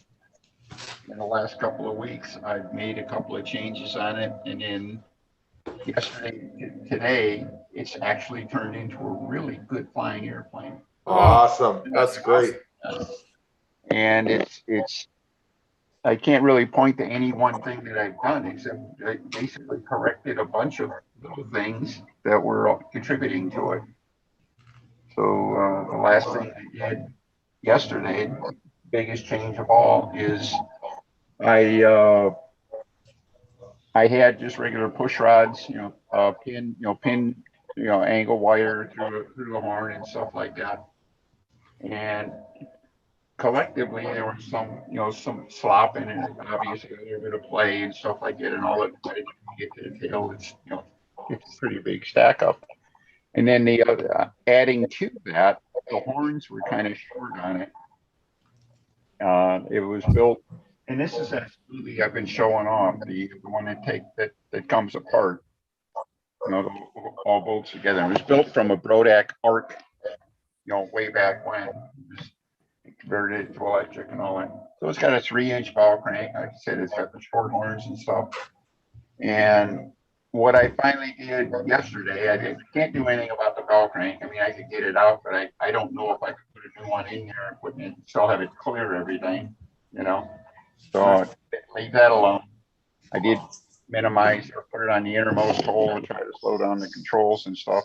The biggest, most important change I made is, how you normally put the push rod, say, to the flap at the top hole, and then use the hole below that to the tail, and then same on the back, so you get magic 1-to-1 and all that. Right. I changed from the angle push rods. I put ball joints on it, and put a long screw on that, and I put the push rod to the tail on the same screw. All right. Right. Oh, okay. So I got a long horn going to the tail, and of course used a long horn in the back. Yeah. Because of the ball joints, I had 2, sloppy connections, if you will, took out, and I tightened up the one in back, so there are nice fresh bushes in there. That's what's got very little slop in it. And all of a sudden, it's I hate to say it's like magic, but it's more like a, hey, you dummy, why didn't you do it in the first place? Yeah. You know? And Wow, that's cool. so, but it's really made a profound difference in the way the airplane flies. And That's awesome. so I'm actually looking forward to flying the ground. I might even put my AME number on it now. So Wow, that's Wow. cool. Now then you can put a ring on it, huh? yeah, that's it. I never put my AME number on it because I always thought that, you know, if I could find somebody who was looking for an airplane in a hurry, it's out of here, you know. Yeah, I got a few of those. Yeah, and to be, you know, truth be told, that's probably still the case. It's not lacking for number of airplanes or anything like that. But it finally feels like it, you know, if I had to take this thing to a contest, I wouldn't be sad or sorry to do it, you know. That's good. That's cool. You know, I've never had the flap horn push rod and the push rod going back to the elevator on the same point. Oh. I always see it, but I've never personally tried. So I don't know what I'm missing. If I can find a picture, stand by. I'll be with you in a minute. All right. The way it was explained to me by Joe Gilbert was if you're on the same hole and coming in at the same angle, 90-degree angle, you get the exact same amount of deflection. Because that angle that the push rod comes in on the horn, if you have it more acute or more obtuse, will change the amount of deflection on that control surface. That makes sense. I mean, I just usually have the push rod from the bell crank on the top hole of the flap horn, and then the push rod going back to the elevator on the hole below. So what I'm saying is I never had them both on the top hole. And if you want true one-to-one, the way it was explained to me, if you want true one-to-one deflection on your flaps and your elevator, same size horn, same hole, but they also have to come in at a 90-degree angle. Okay. If you deviate from a 90-degree angle, wherever, either to the flap horn or to the elevator, you're changing the geometry of how much deflection you're going to get. All right. I'm sure Howard could have found more on because there's math involved there, but it makes sense. I mean, if your flap horn's coming in on this angle, even though you're on the same hole, the same distance from the surface, but then your elevator push rod is coming onto the horn at this angle, you're not going to get the same amount of deflection. There's going to be a difference. If you want to be 0, 0, 1-to-1, right, the angle that it comes in and attaches has to be the same at both pivot points.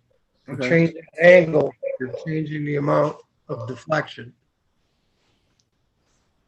Did my picture come up? Yeah. Oh. Yep. All right, this is a picture. It's actually for a manual I started on the SV11R for Road Act. It's still in the works.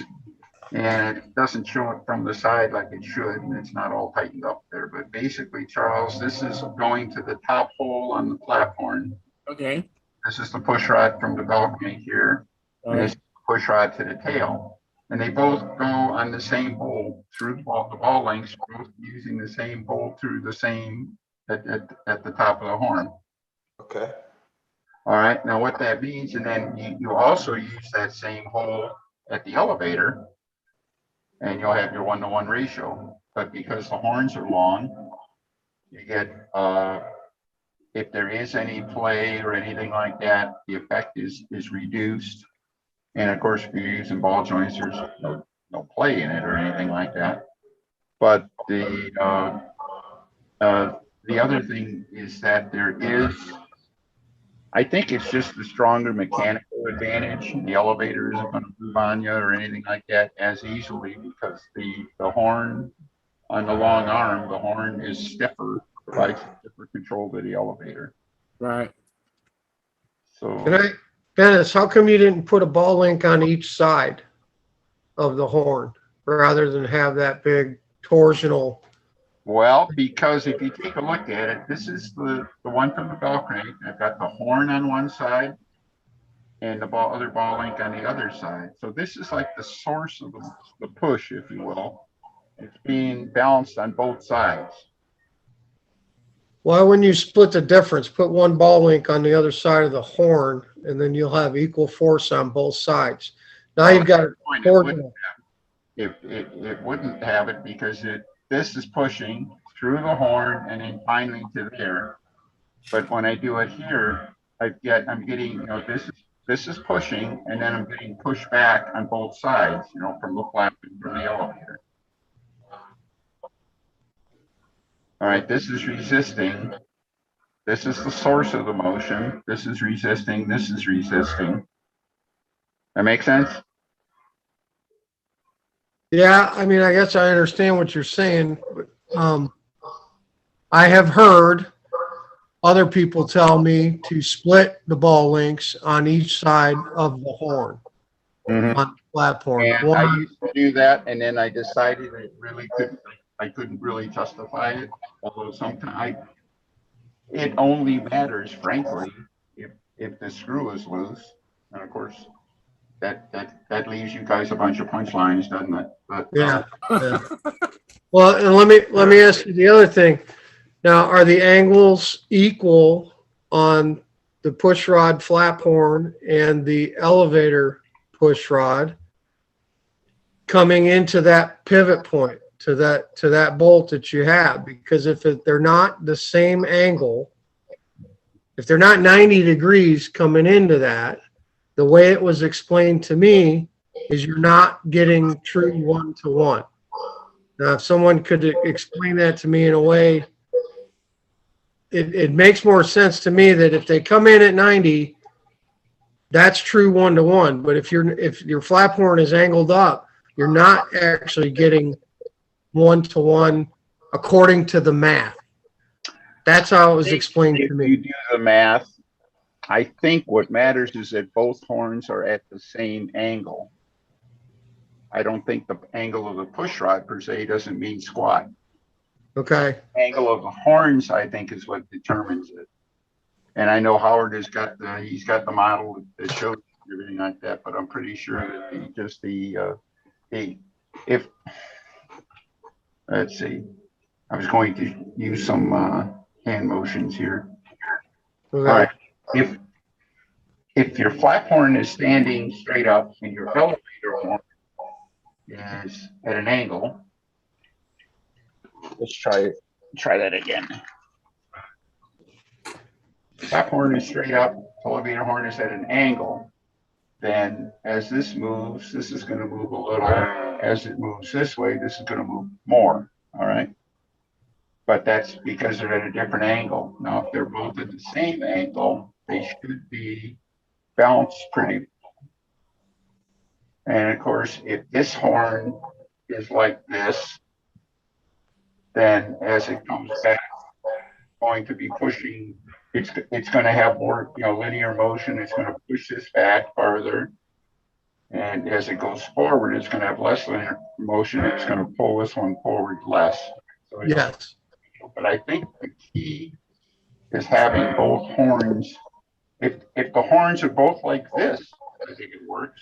Or if they're both like this, or if they're both like this.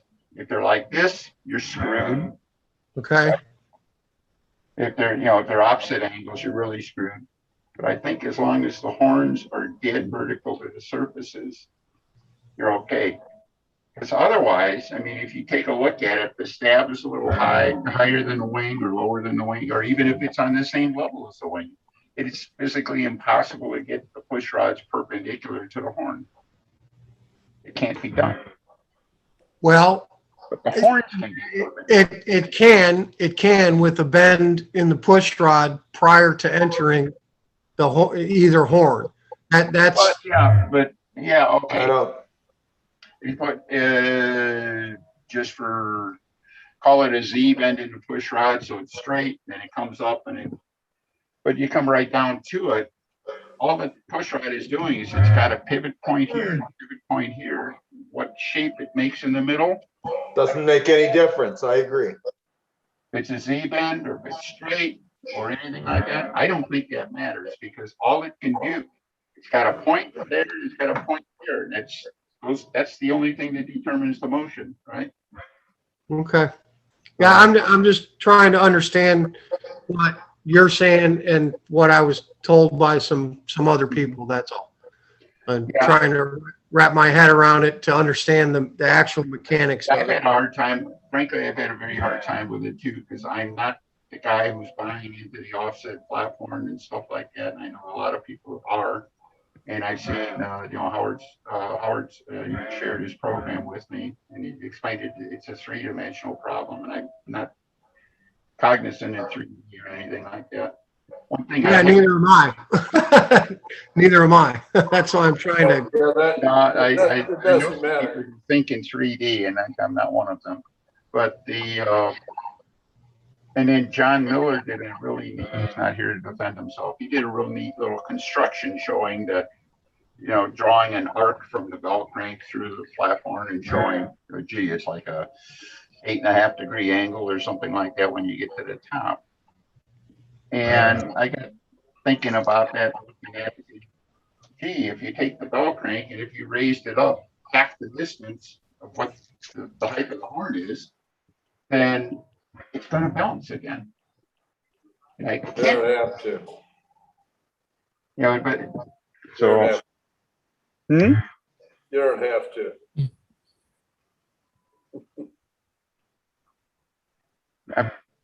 I'm really sorry, Howard. My ears are completely shut. Oh, you don't have to do that. Just take that program and fiddle with stuff that's easy to adjust, and you can come out with a linear system. Well, and the other thing I haven't adjusted, I'm not sure people really consider too is what kind of angle the push rod is making from the bell crank back to the horn. Because, the bell crank is describing an arc, the push rod's doing something like that. And you should be basically in line with where the platform is and everything like that. Only because it's describing an arc, it can't be completely in line. And I think that's where some of the 3D that Howard was talking about. Yeah. And so my exact approximations method is basically kind of split the difference. So it goes from angling, at neutral, it might look like this, and full extreme, it might look like that. Back to neutral, and then going the other way, the angle is not the same, but it's doing the same kind of thing. And just look at the program and fiddle with stuff, and you get all these rules of thumb are, some of them are bogus. The ones on the push rod going between the flaps and the elevator, that's obvious. That's in a plane, but other rules of thumb don't seem to hold up. Like whether to have put the push rod flaps straight up and down or angled forward, doesn't matter. Okay. What seems to have a big effect is the angle of the output hole from the bell crank relative to the arms of the bell crank. You can fiddle with that, and you can make most anything come out right. That's very strange. Also, the sideways position of the bell crank. Okay, so instead of being, lack of a better description, You just got to fiddle with it. Going slightly ahead or behind. Well, I have the bell crank be to the right or left. Yeah. The tilt of the bell crank doesn't matter much. Or well, it might matter, but you can make it come out right for any bell crank tilt, pretty much. So if you need to tilt it to avoid a battery or something, go ahead and do it. Yeah, screw around with that program. It's very strange. I will say one of the coolest things, one of those coolest little aha things I've ever seen was a plane of Nemesis 2 with the bell crank mounted at an angle, so that's going dead back to the stabilator with the perpendicular push rod or horn on it. That sucker was looked perfect. All right. Yeah, that was to make the push rod straight. And then it had just a little bitty hole. The push rod came out of the wing. Mm-hmm. Yeah. I got one hanging up there, built to plan. Nemesis 2. She's hanging up there somewhere. Good job. Guys, I'm out of here. I'll see y'all next time. Hey, I thought I was building it wrong when I saw the bell crank platform crooked like that. Uh-oh, Steve's here. Yeah, I was gonna say, Dennis, I can't think in 3D either, but sometimes I dream in 3D. You can't think in any D. Do you dream in color also, Steve, or is it black and white? No, when it's 3D, it's in color too. All right.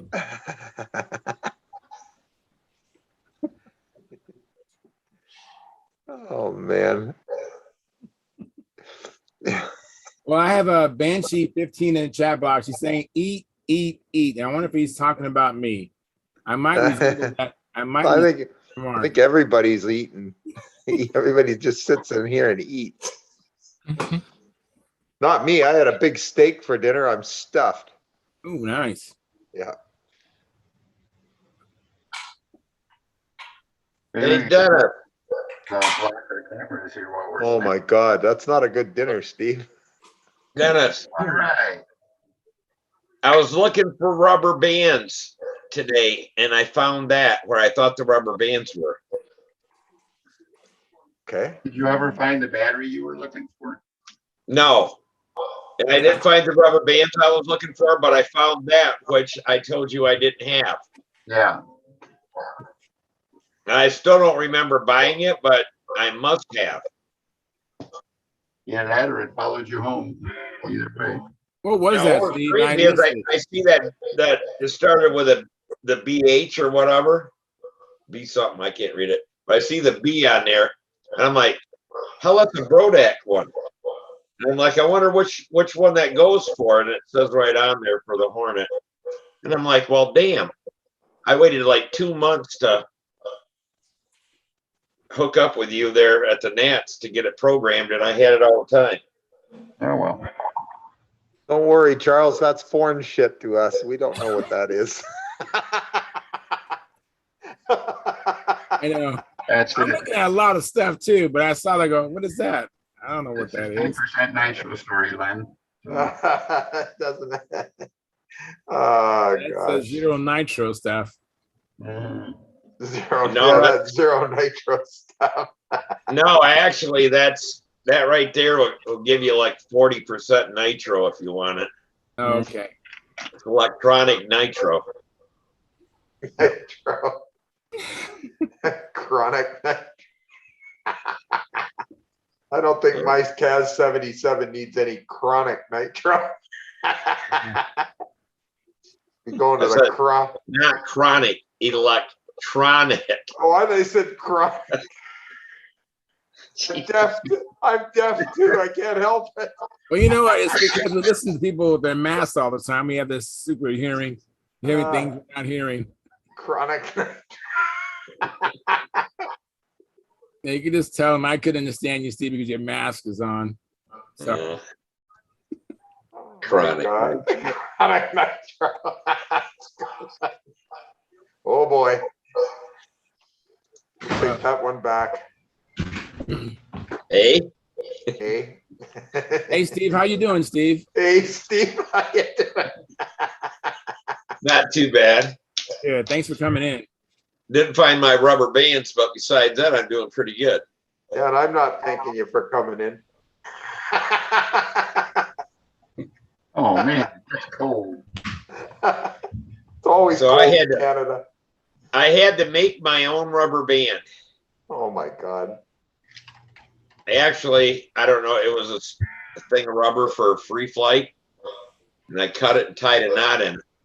Okay. Made a rubber band. So did you get out to fly tonight then? Yeah, I went out. Had a little bit of a crash. But control line or RC? What'd you fly? control line. All right. I didn't crash. I didn't fly. That's why I never crash anymore. Oh, you Works need, great. You were you training. need to be flying, Steve. You know too much to not be flying. I know too much to fly. We got to get you out there flying. But now everything was going good until Carson, the last flight. And I'm like, yeah, it's getting kind of dark, but he wanted to fly again. And dead air. I mean, there wasn't a breath of air. And I'll be damned if he didn't do it. You know, I tell him, keep your loops high. Well, when he came through, he kind of went tight and cut through that wake turbulence. Yes. And Bye-bye. it fluttered, boom, right into the ground. I'm like, son of a bitch. But trying to, Samantha's trying to help and stuff like that. And I wasn't even thinking when the air died to tell him he had to walk back, which would have been too much for a brand new pilot. We should have said, hey, it's dead air. You don't need to fly right now. There's always tomorrow or whatever. But he did real good on his other 4 flights. I mean, he was doing wing-overs and loops and Cool. And climb and dives and high flight. And, landing and takeoffs were good. Did you, what'd you settle on for speed and duration and stuff? We did a 2.5-minute flight, Uh-huh. and he thought that was fine. And we flew about 5 4-second laps. Samantha went out there, and he said that the speed was fine, but we should have, when the air got dead, I should have thrown another 100 or or better into it. So it's your fault. What? Yeah, Your fault. You've been flying with us. Yeah, it was my fault. You had a throttle on before, and this is the first time you put them up without the throttle, right? So, Yeah.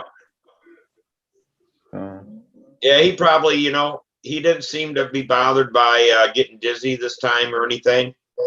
So, I should have probably picked it up a little bit to at least a 5 2-second lap times, because it was on the slope. But it would do a wing, they would do a wing over. Samantha did it'd power through, but I mean it wasn't like it had a whole lot left over. But sounds like you had it right on there.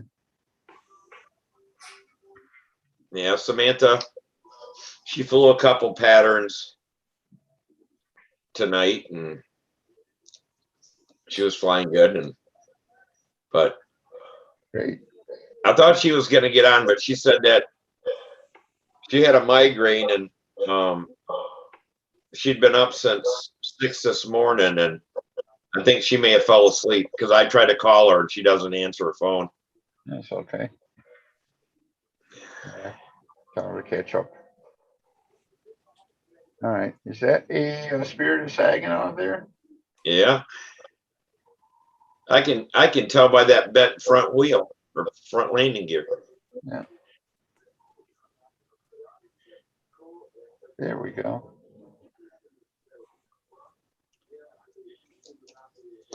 Be it.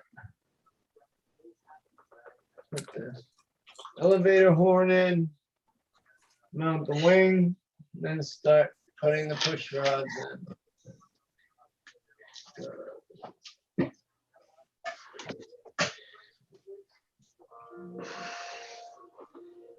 The wing be done. So that'd be done.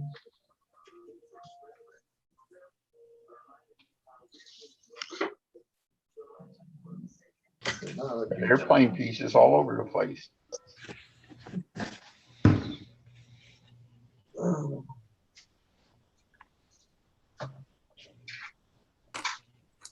And then a whole bunch of sanding. Love sanding. Hi, Naomi. Naomi, you were told hello. I'm going to bed. Good night. All right. Good night. Good night. Everybody says good night. Are you going to Yep. say good night? Yep, she says good night. All right. Yeah, Naomi didn't get to fly today. She was PO'd. She had to go to work, and everybody else was going to the flying field, so she wasn't happy at all. I bet, Naomi. That's not fair. Not a bit. Just not right. That's not right. Absolutely. Naomi had a good flying session last week, didn't you, Naomi? I did. All right. Hi. Hi, Naomi.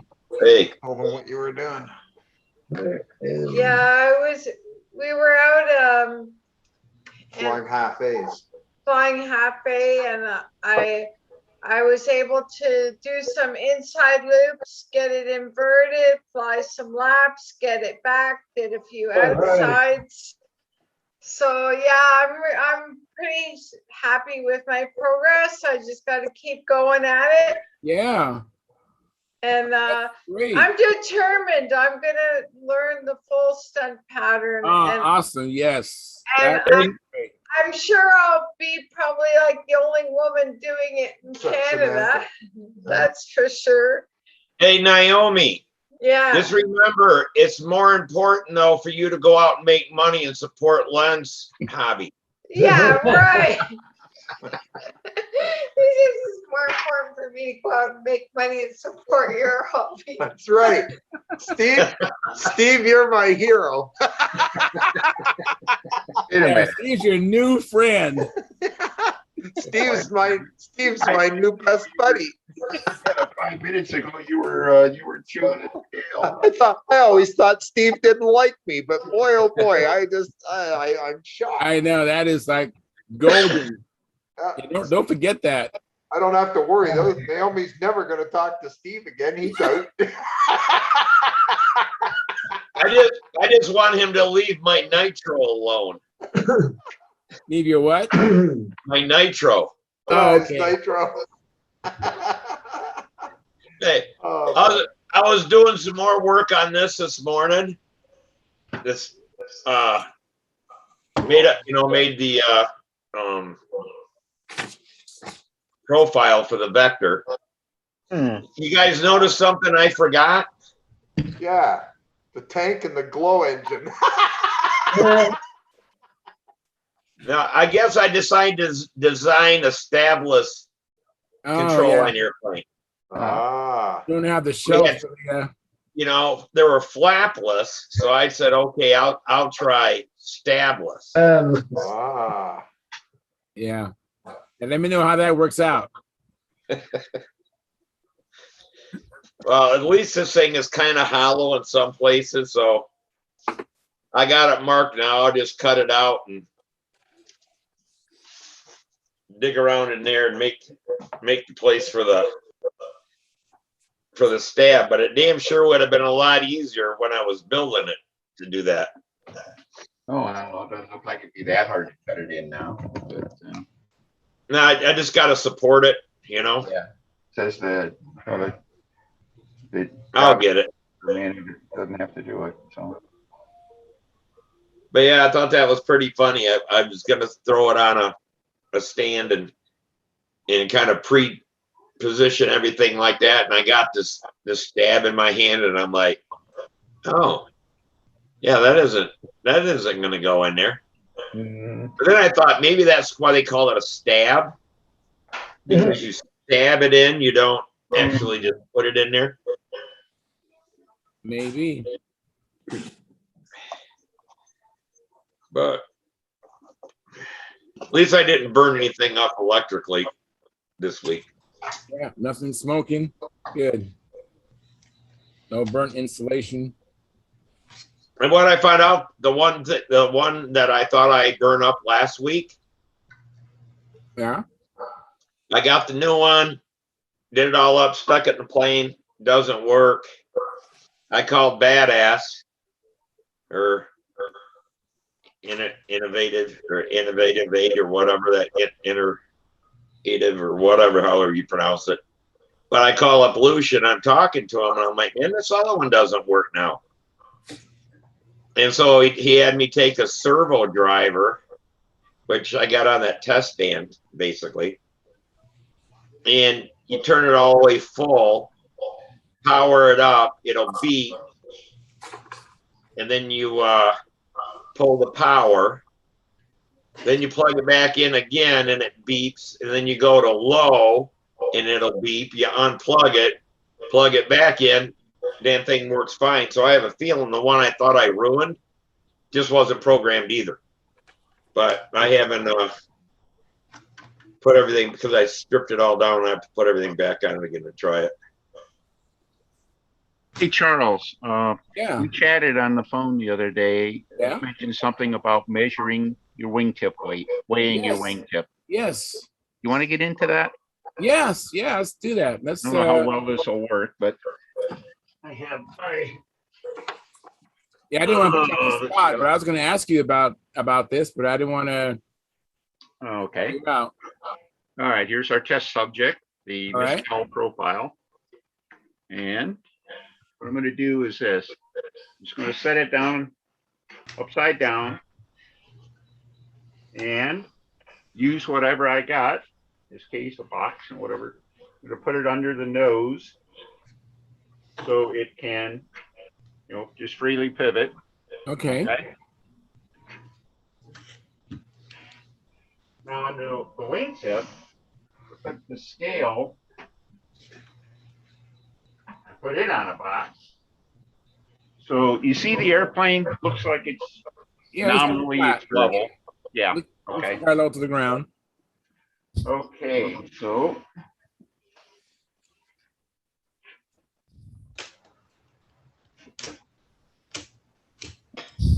now turn on my scale.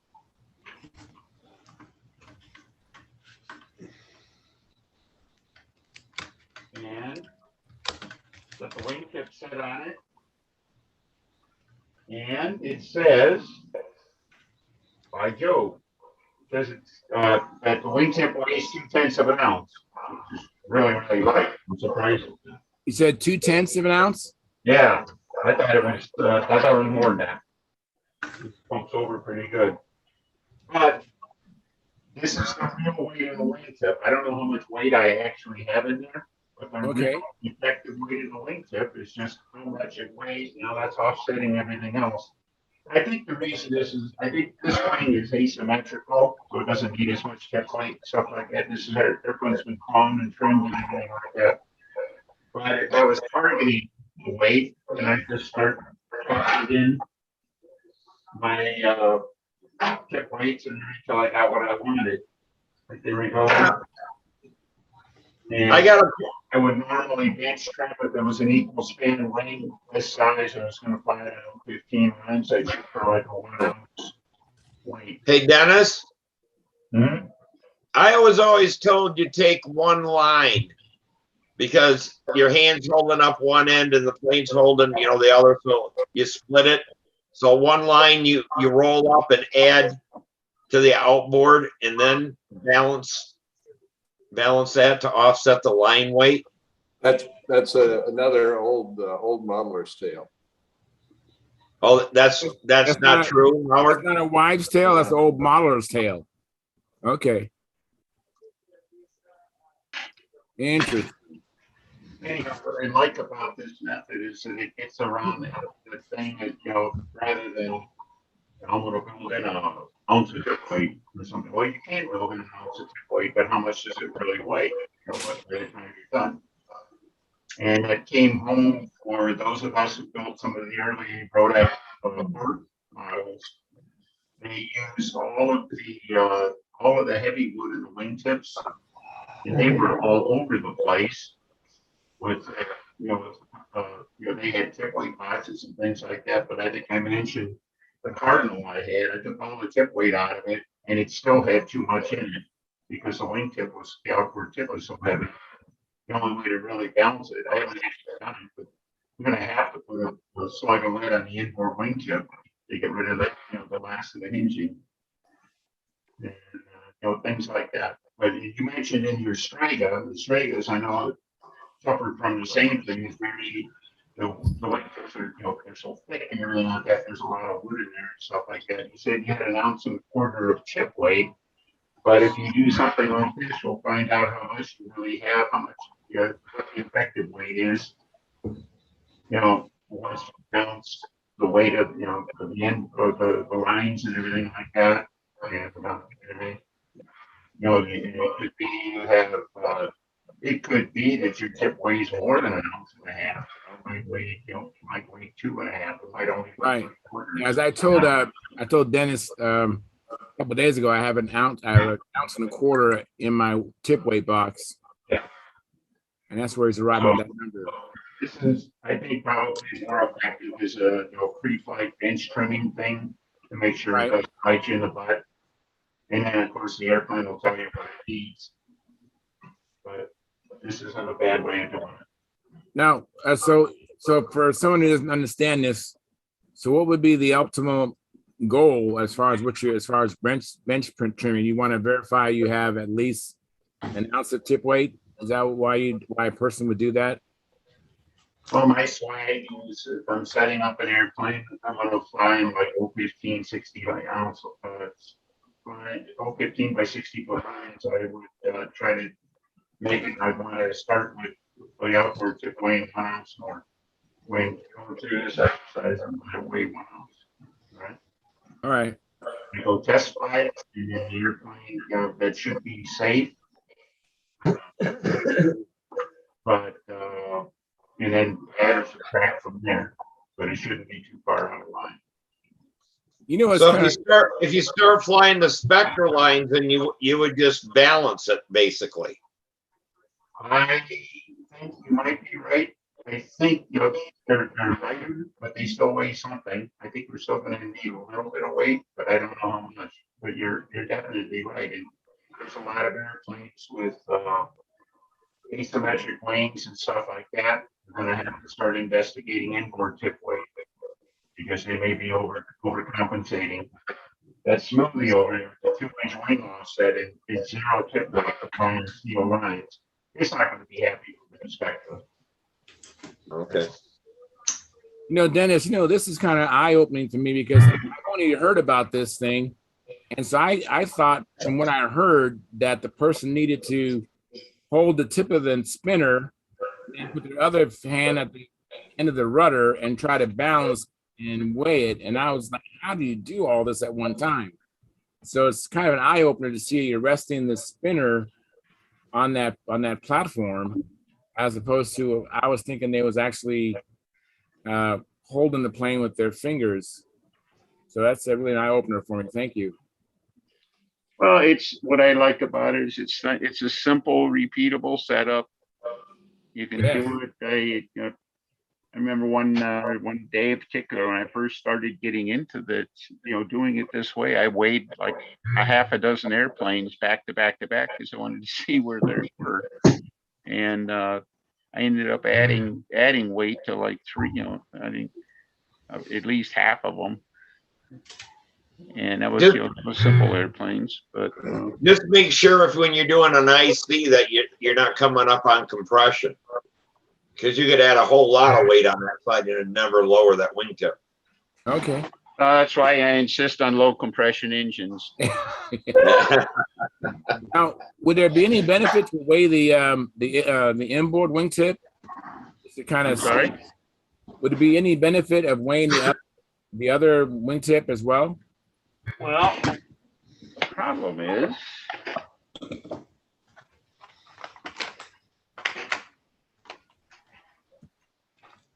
normally you have enough, enough tip weight in there. The thing you'll set it over, it'll just fall back. So this one, oops, for whatever reason, I don't know why it was that low, but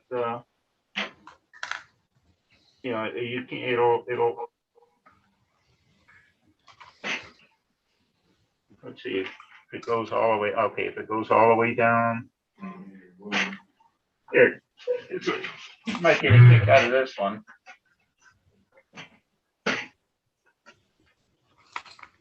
But what I used to do is when I was cutting the ribs and stuff, and Oh, the ribs, the spars, the tip blocks, all that stuff. I'd select the heavier pieces of wood and made sure when I cut those were cut to fit the outboard wing. Right. So I wouldn't have to use as much physical weight. Right. Yeah, I picked that up from Wendy Wanowski. That was something that was a good practice. Put all your heavy ribs on the outboard. Might as well, because you might add weight to it, so you might as well just put the heavy. Yeah, exactly. If you For got sure. if you got heavier wood, you might as well use it on the outboard side. Yep. This way it eliminates you of having to add Yeah. lead or clay Yeah. or whatever. Well, not as much anyway. You're reducing the overall weight of the airplane. It's a great idea. Well, thank Well, you. the thing is that you can do just what Peter said. And how much more did that wood weigh? You know, just how much by the time you trimmed it and sanded and everything like that, you know? I mean, Maybe you got something mixed up and you ended up using all the heavy stuff on the other side, you know? Not a whole lot. This is a way to just neutralize it. Basically, what it says is that, you know, what count, the only weight in there that counts is the weight that gets it past, you know, zero, past an equilibrium. So, yeah. Very, very cool. I appreciate you wearing your uniform too, doing the demonstration. yeah. You have the Stunthangar shirt on. That is awesome. I was afraid I might get called on. That is good. Hey guys, don't want to make Sparky mad. Let's transition to the after party. We've been streaming now for 2 hours and 21 minutes, and so we're going to continue on, but we're just going to end the live stream. But we've had a really good show. Tryon showed a video of stunt pattern using that tracing software, and it had the comparison of the actual perfect maneuver against as the backdrop, and we could see how it compared to the dynamic flying. That was pretty neat. And then, of course, we just ended up with this other demonstration of weighing the outboard wingtip to see the net weight of the outboard wingtip. And we've had as many as 22 viewers. Of course, we're going to get some replays. Usually we have about 180 or so after a week of the show being uploaded. And so if you're watching this as a replay, please give us the likes. That helps the analytics of the show. And we had some dialogue in the chat box. Had Marcel Legrand come in, and Michael Gell, Jack Snavely, Joe Mata.